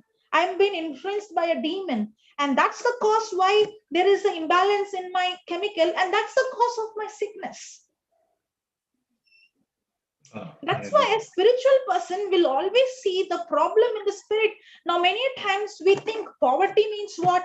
Poverty means you don't have money, you're poor. No, it's a spiritual problem. The spirit of greed has control over that person's life. The spirit of poverty has control. That's why that person is, no matter what, how much he or she is working hard, that person is poor. It's not that. That's why you can't give money. Many people will say you go and give the poor money, but giving money is not the solution. Money is only one of the solution. Are you understanding? I have to first. That's why the Bible says, preach the gospel to the poor. The gospel is the solution for every problem, because the root cause, what I see with my eyes, that poverty is a manifestation of what had happened in the spiritual realm. That sickness is a manifestation of what has happened in the spiritual realm. The root cause of every problem is in the spiritual realm. That's why the Bible says, you shall know the truth, and the truth shall set a person free. Now, when I give the person the truth and teach the person, and then I give the money, now that money is not just the money, the truth is being preached and the money is given under the anointing. Now the person who mixes the faith, just like how Zacchaeus, now when I mix the faith with what is preached, that's the time I'm set free from the spirit of Mammon. Hallelujah. So giving alone money is not going to bring. Yes, brother. Sister, this when you said poor, preach the gospel to the poor. Yeah. Does it mean both in terms of poor, in terms of poverty type of poor, as well as poor in spirit? It is who actually doesn't not have talking. the knowledge of the kingdom of God is also a poor person, isn't it? Yes. Okay. Can you put that scripture, brother? We will see that. Poor is not talking about money actually in that scripture. It is talking about the scripture itself is self-explanatory. We can see that. Praise God. Thank you, brother. Thank you for that question. Yeah. Now, the gospel is the solution for the root issue. Yes. Luke 4:18, brother. 4:18.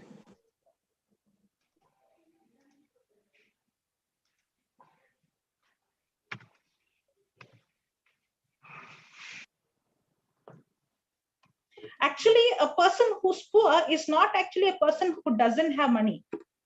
Money is not what decides whether a person is poor or rich. That's what the world tells us. For example, when Joseph did not have anything, God called him prosperous man, because money is not my provider. God is my provider. Yeah. Now see this. The Spirit of God, the Spirit of the Lord is upon me, because He has anointed me to preach the gospel to the poor. He has sent me to heal the broken-hearted, to preach deliverance to the captives, and recovering of sight to the blind, to set at liberty them that are bruised, to preach the acceptable year of the Lord. Praise God. Okay, now, what is the solution for a person who is in captive? The word of God, to preach the gospel. Okay, brother Lawrence and Alistian, don't give answer. Okay, let me say in the chat. Okay. Now, what is the solution for a person who's blind? Give me the answer from the scripture. What is the solution for a person who is blind? Your sight. Sight. What is the solution for a person who's bruised? Liberty. Liberty. What is the solution for a person who's broken-hearted? Heal. Heal. Okay. What is the solution for a person who's poor? Preaching the gospel. Preach the gospel. Okay. Now, my another question. Okay. And all these questions are tricky questions. Okay. My another question. Now, the gospel has to be preached for the poor. So what about others? The gospel is not necessary. Only for the poor, the gospel has to be preached. No, I think it's for everyone. But I think once the gospel is preached, I think the people who is broken out is also is poor itself. Exactly. Person who is captive also is poor. Exactly. If you see after that word poor, can you see what is the Semicolon. Semicolon. The semicolon. Yeah.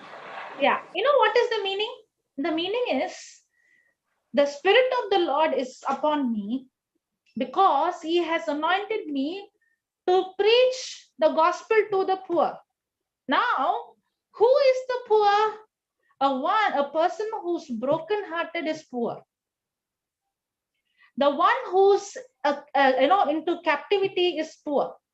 The one who's blinded means it's not only talking about physical blindness, it's talking about a person who cannot see the truth, the gospel, the light. Spiritual blindness. Yes, the person. So, and the person who's bruised is poor. Now, the gospel to the poor means a person, actually, this is giving a definition for us who's a poor person. Sister, here, bruised, is this bruised means what? Bruised means basically who's been offended or he's having that, is that bruised means? Rejection. Hurt feeling. Okay. Hurt, rejection, yes. Praise God. If, to preach the acceptable year means, the Jews, the Hebrews, they had 50th year or something, right? Yeah. Exactly. Every 7th year, they have the year of, every 7th day is the Sabbath day. And every seventh day is Sabbath, and every 7th year is the Sabbath year. And the seventh, the 7th year, 1, 2, 3, if you count, it will come 49. 7 times 7. 7 times 7. 7 times 7, yeah. At the end, it comes the Jubilee. So that Jubilee is where, everybody is set free. Those who were under, slavery, those who were slaves, and those who have any debts, or everything is set free in that year of Jubilee. Praise God. But the good news is we are not having, celebrating the 50th year as Jubilee, but the day we accept Jesus Christ as our Lord, God, and Savior, that we are in Jubilee now. Everything is because Jesus paid the price. We are set free from our debts. We are set free from slavery. We are set free from, our bondages. Praise God. So to preach the acceptable year of the Lord. Yeah. That is what I think here also it could also mean possibly the end of the law, yeah, because that all that was part of that 7 years, 7 times, and Jubilee year, all those part of the law. Correct. The Sabbath is actually a shadow of what is going to come. Sabbath is actually not a day. Sabbath is a person, and Jesus is that Sabbath. For example, if you see when God created, everything in 6 days, okay, and God rested on the 7th day means what? Everything that man would need is completed. It's finished. It's done. So on the 7th day, when man entered, if you see in the Old Testament, it says the evening and the morning is one day. So when God created man on the 6th day, instantly he walked into the 7th day, into Sabbath means what? There is no lack. Everything for him is done. In the same way, salvation, it is salvation, exactly. Everything is done for me on the cross in Christ. So the Old Testament was a shadow. They were having, on the 7th year, every 7th year they had a Sabbath. That means they don't work anything on the 7th year, but on the 6th year they will get 3 times of harvest. When the whole world has to work for 7 years, the whole year, but on the 7th year, when these people are not working, God is supernaturally providing. It's a shadow of what we received today. That now what I received is not of my hard work. Now what I receive it by faith.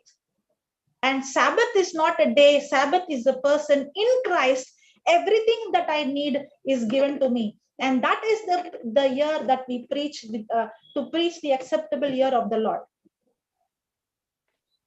Praise God. That's why we have to constantly remain in the place called rest. We should not come out of rest. Means I have to be in Sabbath every moment, every second. Praise God. Yes. Amen. Amen. Praise God.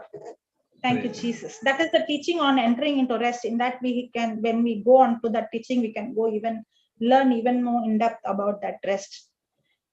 Praise God. So a poor person is a person who's not, it's not talking about a person who doesn't have money. World calls that as poverty. But God doesn't call that as poverty. A person who's poor, who's broken-hearted, a person who's in captivity, a person whose eyes is blind. I heard someone saying somebody can be so poor that all that they have money, nothing else. So money is not what determines a person to be rich or poor. Yes. And poverty is not a physical problem. Poverty is a spiritual problem. And the solution for that poverty is the preaching of the gospel. Without the truth, nobody can be set free from the lie, because the spirit of Mammon is a lie that has deceived a person, that has replaced God in trusting God, trusting money rather than trusting God.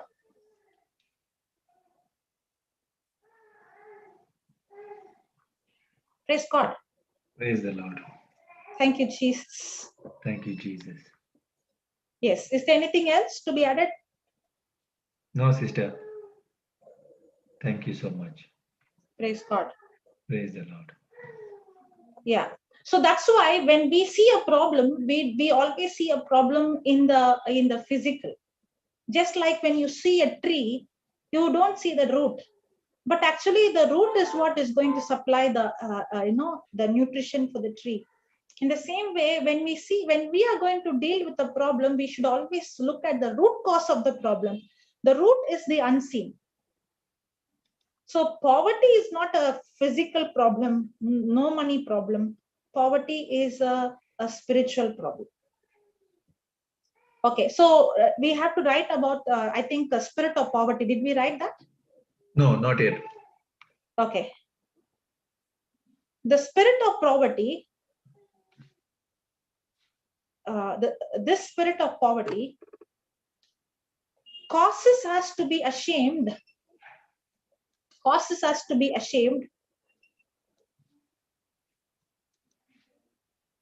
ashamed of God's blessings.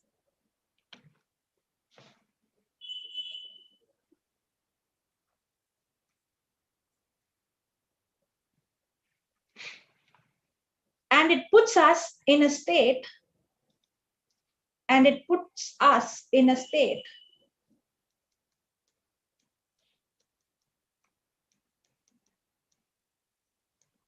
the spirit of poverty will tell you having money is wrong. The spirit of poverty will tell you being poor is good. Can you see? It will take you to another extreme. But tell me, if I don't have money, can I give? The Bible tells me to be a giver. The spirit of poverty will tell you you should not have money. And how can I be a giver if I don't have money? So it puts condemnation as well. It puts condemnation. That's why the spirit of poverty will cause a person to be ashamed of God's blessing. Yes. It will convince you and tell you you should not have anything, you should not have money, you should live a poor life. The spirit of poverty will tell you that you should always be in want. And it puts us in a state of constant want.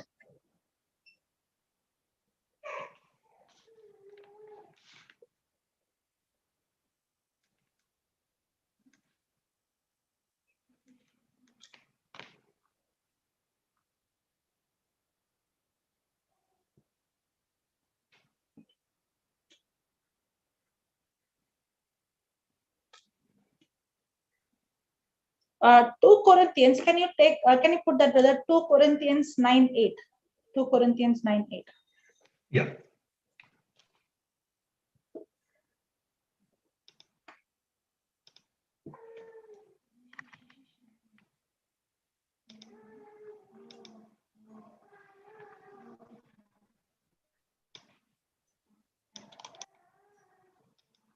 See this. And God is able to make all grace abound toward you, that you always having all sufficiency in all things.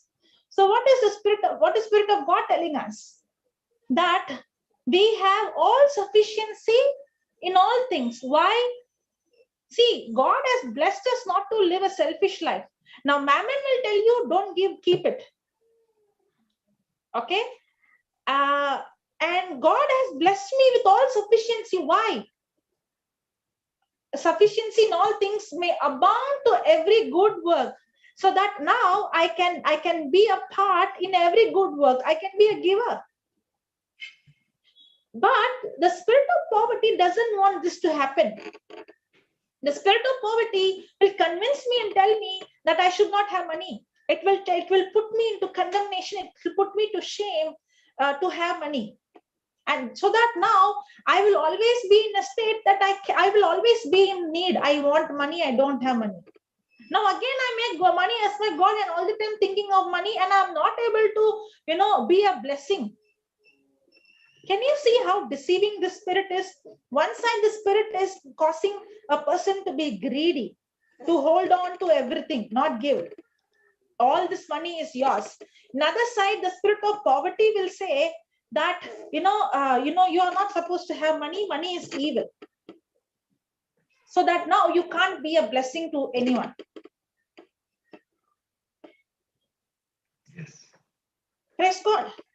Praise the Lord. Remember, we are blessed. Why? To be a blessing to others. Yes. God wants us to be a giver. He, the blessings in our life has to overflow in such a way that we have. See, when the gospel is preached, we are not just preaching by words. We have to preach with demonstration. The demonstration is not only by healing the sick. The demonstration is also by feeding the poor. The demonstration is also by clothing the poor. So we are preaching and there is a demonstration. So God wants us, we are blessed to be a blessing. But the spirit of poverty will stop us from being a blessing to others. Yes. Can you see? Whenever there is a spirit of mammon, there are three more spirits. That is the spirit of greed, the spirit of poverty, and the spirit of pride. Yes. Praise God. Thank you, Jesus. And what sets us free? When we understand God's love for us. Yes. When we understand that, what set Zacchaeus free? The love of Jesus, the goodness of Jesus. That when God is with me, when He is for me, that's why in the book of Matthew, you see, he talks about, why do you worry? See the lilies, see the birds. Do they worry? Do they reap? Do they sow? No. Am I not the Father? If I love them, how much more do I love? Understanding God's love for us is what sets us free. Zacchaeus understood the love of Jesus for him. Jesus did not point finger. He loved him. That love is what set him free from mammon. And the first sign of liberty from mammon is giving. The very indication I am free from mammon is my giving. I'm not giving out of force, but giving it out of, cheerfully. Because now this money is not going to have control, but Spirit of God has control. All these days, this money was dictating my life. I was doing things according to the money. The money was having rule over my life. I was insecure. I was even a person who's poor, not rich or poor, because mammon is not going to discriminate between rich or poor. It's going to attack anyone. It attacked even Jesus. But thank God, Jesus did not fall because Jesus knew how much He is the beloved of the Father. So how much I know I am the beloved of the Father. When I know that I am His beloved, that's when I know my identity, I cannot be tempted by this spirit of mammon. Hallelujah. Praise God. Thank you, Praise Jesus. the Lord. Thank you, Jesus. Hallelujah. Hallelujah. So, thank you, sister, for explaining. Praise God. Yes, brother. Praise the Lord. Brother Abel, you have anything to share? No, sister. Glory to God. Understood. Praise God. Brother Arun, you have anything to share or add? No, nothing else, sister. Thank you. Okay. Praise God. Praise God. Anybody else? I did not complete the last point. What point? I don't know what I gave. The spirit of poverty causes us to ashamed of God's blessings, and it puts us in a state of constant wants. Yeah, that is what I gave. Yeah, 2 Corinthians 9:8. Yes. 2 Corinthians 9:8.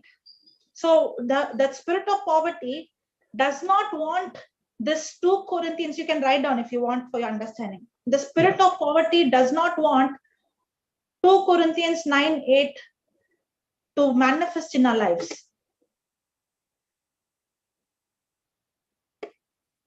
The spirit of poverty does not want this does not want 2 Corinthians 9:8 to manifest in our lives.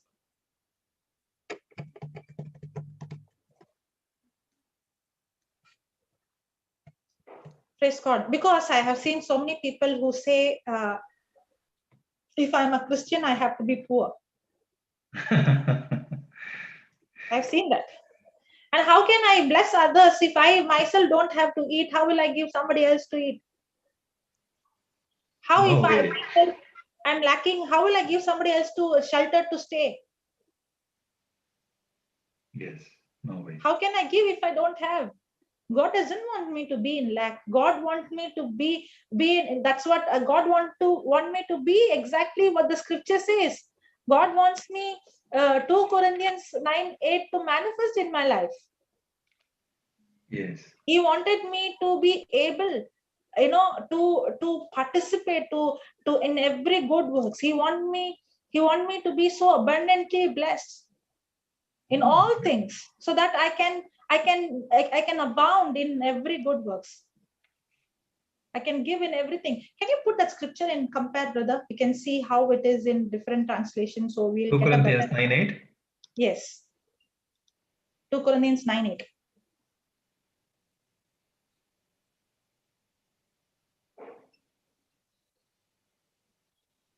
Okay. You don't have AMP, no? Okay. We'll see in PPT.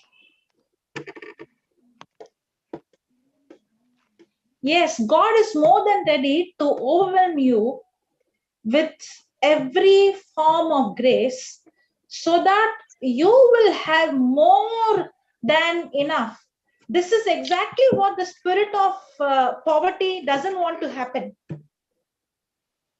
What does the scripture says?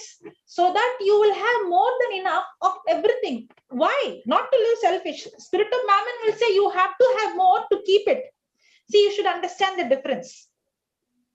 Amen. Spirit of Mammon will tell you, don't give. You have to have more and you have to keep it. Spirit of God will tell you, you should have more than enough of everything. Why? Every moment, in every way, He will make you overflow with abundance in every good work you do, so that now you are able to do good work. You are able to go and give. You are able to go and feed. You are a giver. That's why you have more, because you can give more.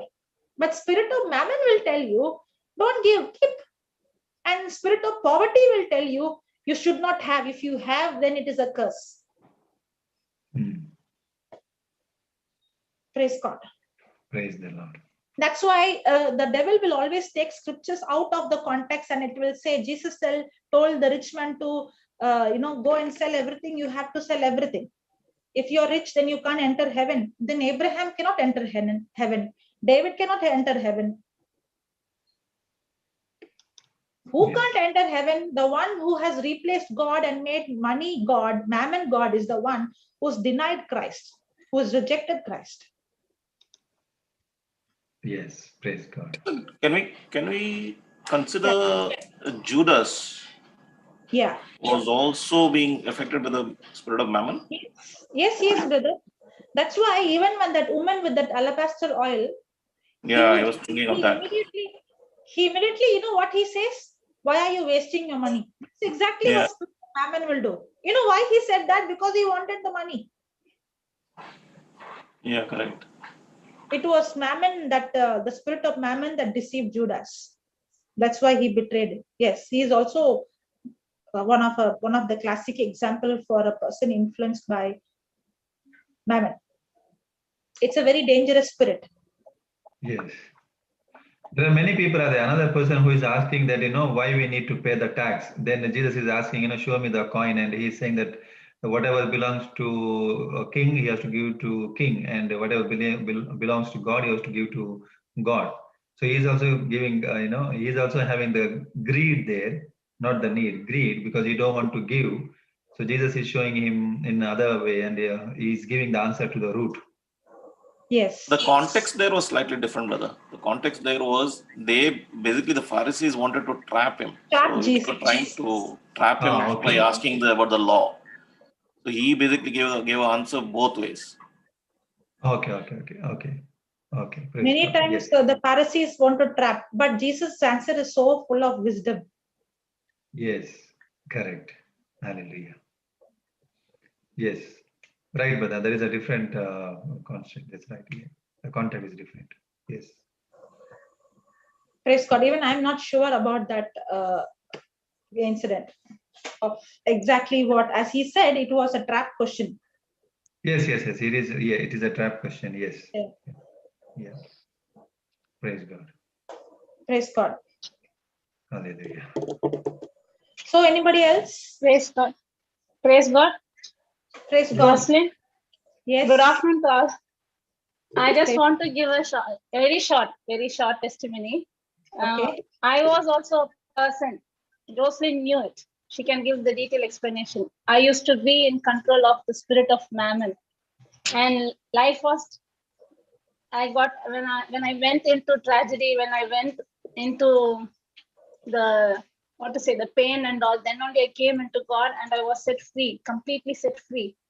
For me, I happened to meet a person. I don't want to reveal the name and all. I happened to meet a person. Whenever I see that person, for me, I used to think that person is very well-to-do, having everything, and but there is no peace. Mind is full of poverty. As Jocelyn explained about that foreign lady who had everything, but she used to wear only same character. But here, this person is in a big house, but same character will be having only one little dress, little everything, little in. And when I used to see that person, for me, this thought came: thank God I came out of this. If I would have been in that state, in 20s itself, I was in the control of spirit of Mammon. Sure, if I would have been in that state, I would have earned a lot of money. I would have been in a big position. Money would have been there. But whenever I see her, thank God I came out of this. I came out of this attitude that money is the only source. If we have money, we can have respect in the society. If we have money, we can do anything we want. That is with money, I cannot. Without God, I can't. Because in my case also, when every doors were closed, money can't help me, medicine can't help me, education can't help me. That is the time I came in search of God. And this is the thing. Thank God, we would have everything, but the peace, that person I'm seeing, not even, there is no peace at all. There is no joy. There is no happiness. And before I used to have why I'm having everything and why can't this person be happy? But now I'm having a type of concern towards her. If she knows the truth, she won't be like this. A concern, a pity on her is coming. Praise God. Thank God I came. That person tastes the love of God. Correct? Praise God. Realizes God's love. Yes. So what will Mammon say? Mammon will say, I give you security. Mammon will say, I'll give you name. Mammon will say, I will give you future. Mammon will say, I will take care of all your needs. But it's a lie. It wants to replace God's place. Yes. Having everything. That person is having everything. Having children, having grandchildren, everything. But not able to spend with the children, not able to spend with grandchildren, no peace in children's life. And this is because that spirit of Mammon having control over her, and through her, the whole family is being tormented because of that spirit. And thank God, whenever I see her, I used to think, thank God I came out of that. But for society, for others, they will say that that person is a very smart person. That person is very, that person is a person of authority.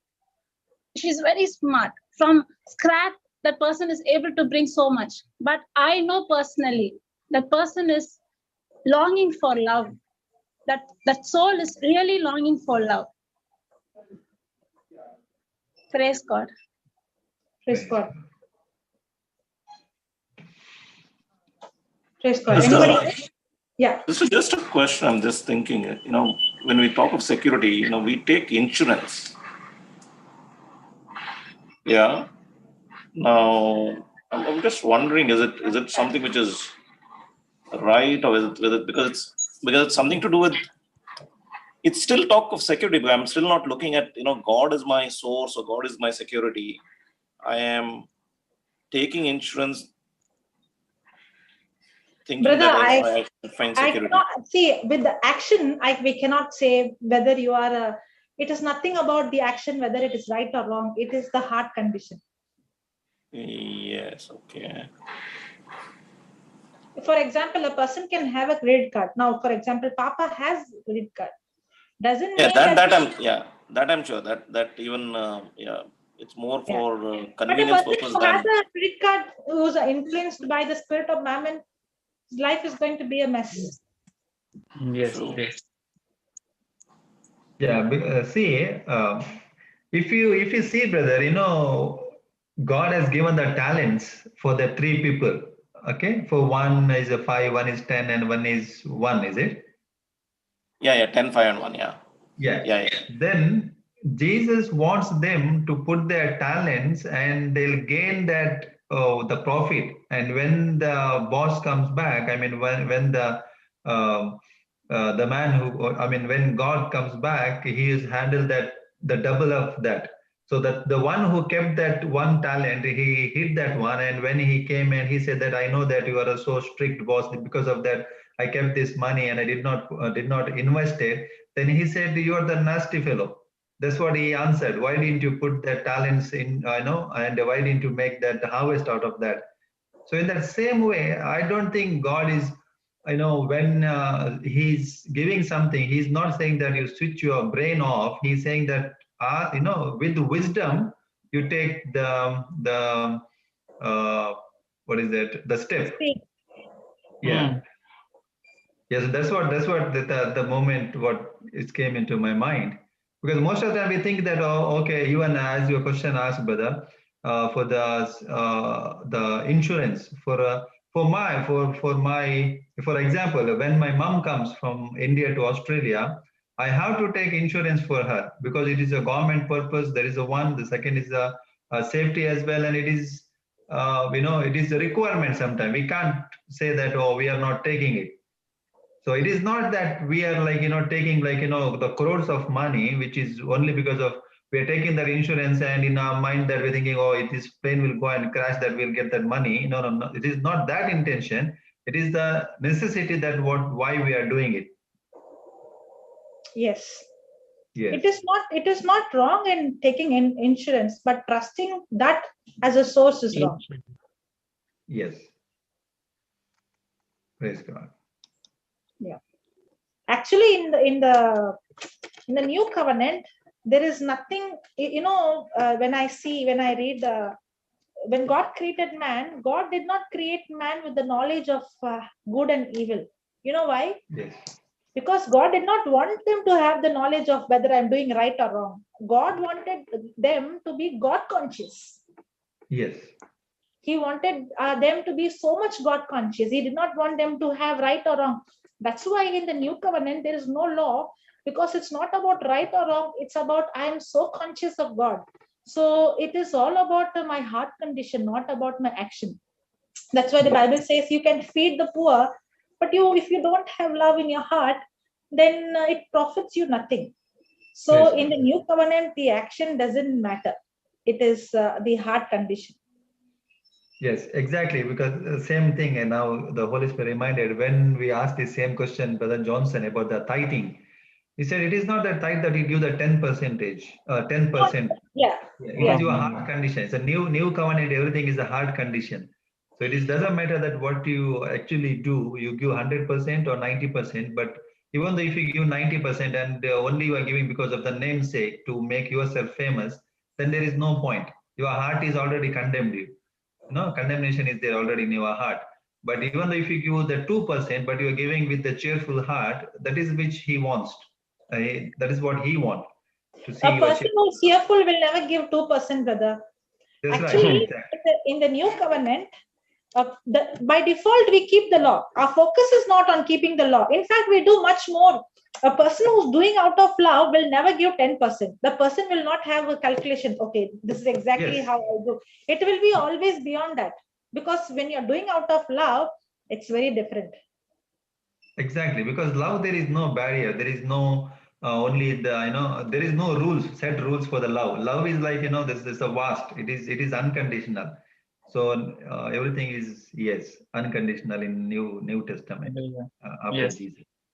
I'll give one example. I don't know whether you know Papa had a hernia operation. Yes, yes. Because he had a medical insurance, he was able to do that operation without much expense. Okay, and he actually did not wanted to do that operation, but the Lord, he convinced him, to go for it. But what I saw is the very next day he was on the flight after the operation. It did not affect him. Yes. The very next day he was preaching in Goa. We had 4 days and he was jumping, and they said a person who's operated should not jump and should not all those things. I saw him, but he did go because one of the reason is if he's going to go to a place called like Africa, and if there is something, then you cannot go to an hospital, or if you go to another country, it is very expensive. So there's nothing wrong now because so many people at that time asked him question, how can you go for an operation? How can you do this? He did that because he was inspired by the Holy Spirit to do that.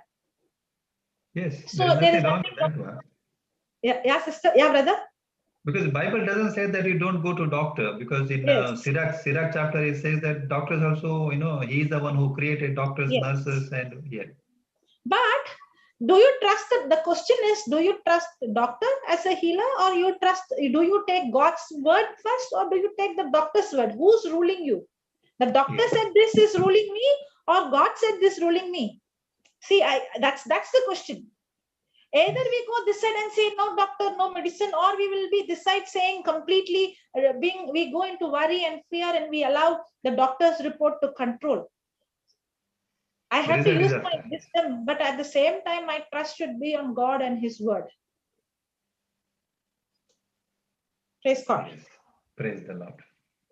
Yeah, that was a good question, because many people have that question, whether this is wrong, or taking insurance is wrong, or having credit card is wrong, or it's not about the money or the card or the insurance. It is about who am I influenced by God's Spirit, by His word, or by Mammon, the spirit of Mammon.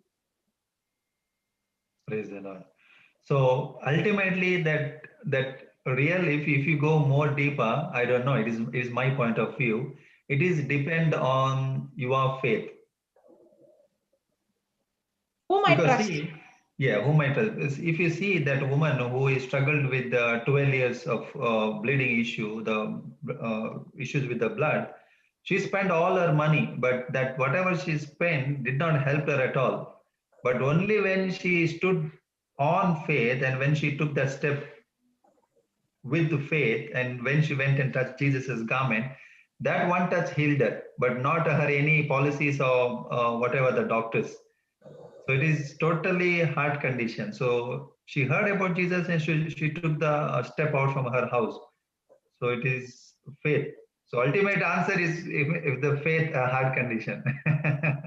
Yes. That's what I think. Yeah, praise the Lord. When I say faith, the faith is not in what I do. The faith is in what Jesus has already done for me. Yes, That's why faith works through love. praise God. Yes. Praise Yes. God. Because Praise see, God. sister, if you see that from Mysore, Brother Alvin's group, there is a woman. She raised that dead baby up. It is not any policy. It is not any money. It is her faith. If there is no faith and she is not strong, she is not standing on the faith on the word of God, then that whole scene is a big disaster for her, because they are planning something bad for her. So they are going to do something bad. They are going to attack her. Maybe they are going to kill her. But that faith, what she stood, it is not any privacy policy. It is not anything. It is not money, but it is only faith, faith, faith, and it's a pure 100% faith. Exactly. Yes. Praise God. Praise. Actually, money who created? We created. God Yes. did not create. Yes. Yes. And the spirit of Mammon has deceived us to trust in money, what we created, instead of God who created us, who's our Yes. source. Praise the Lord. And if you take that Proverbs 3:5, he says, lean unto me, not on your own understanding. Understanding. Yes. So because of our understanding, now we have started, as you said, that policies and all these kind of things. But if you think that if we did not have that knowledge of good and bad, and we are only focusing on God, then there is no need of any other things. Praise God. Praise the Lord. Thank you, Jesus. You know what? When I understood that God did not want us to have the knowledge of good and evil, He wanted us to have the knowledge of Him, only know Him. Yes. Hallelujah. Lean on Him. That's why now the question is not about whether it is right or wrong. The question is Yes. about who is your God, who you Yes. give as priority, whom am I focusing on, who is the first place. That's why seek Him and His kingdom and His righteousness, and all these other things shall be added unto you. Praise the Lord. Yes. Praise the Lord. Praise God. Thank Any you, other sister. questions? Praise God. Thank you, Holy Spirit. We are learning, no? As we are, Yes. there's so many things that we have to learn, and we are We learning. are learning, yes. And Holy Spirit is giving us example, like, He's showing us like this is what He's giving us. Praise the Lord. Thank you, He's Jesus. showing us it very practically. Practical way, yes, yes. Thank you, Jesus. Hallelujah. Thank you, Jesus. Thank you, Brother Arun. Yes. Praise God. Thank you. Praise God. Praise God. Praise God. Yes, sister, we'll do the closing prayer, sister. Yes. Yeah. Praise God. Anybody to do the closing prayer?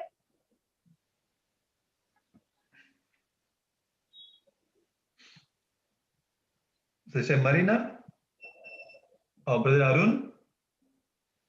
Anyone? We will continue on the same teaching. Next weekend again. Yeah. We can see different examples like Judas and. Yes, yes, sister. Okay. We'll study on Judas. Yeah, sure. We'll study on Judas as well. Yeah. Today, brother reminded us of that. Yeah. Yes. Okay. Yes. Heavenly Father, we thank you and we praise you that we had such a beautiful time with you, fellowshipping with you. You were here, Lord. You are the one who was speaking to all of us. You were reminding us the questions, and you are the one who was answering us, Lord. Yes, Lord, you're so good that you desire that we come to the knowledge of the truth. So that every person who listens to this teaching today and in future is blessed with this understanding that you are a good God. It is not we don't look to the physical things of this world, even the money, our jobs. We don't find any security in the physical things of this world. We don't find security in anything of this world. But we only look to you, Lord, because you are the source of everything. Thank you, Lord, for this beautiful teaching on the spirit of Mammon, that how in certain things in a subtle way, our minds are being blinded to these truths, and we put our trust in money, thinking that this gives us a security. Lord, we thank you that today a lot of us are set free from the spirit of Mammon. We thank you, Lord, that as we move ahead, taking this teaching, that we will put this into action. And you are the one who is going to help us, Lord. In Jesus' name we pray. Amen. Amen. Amen. Amen. Amen. Praise God. Thank you, Praise sister. God. Thank you, Jesus. Thank you, sister. Thank you, brothers, and thank you, sisters. Thank you, everyone. Thank you. Thank you. Thank you all. Thank you, Brother Arun, Avil, Sister Marina, Sister Joselin, all of you and all our YouTubers. And we have got tomorrow again Konkani 8:30, Monday to Friday, or Monday to Saturday. Praise the Lord. Praise God. Thank you. God bless you all.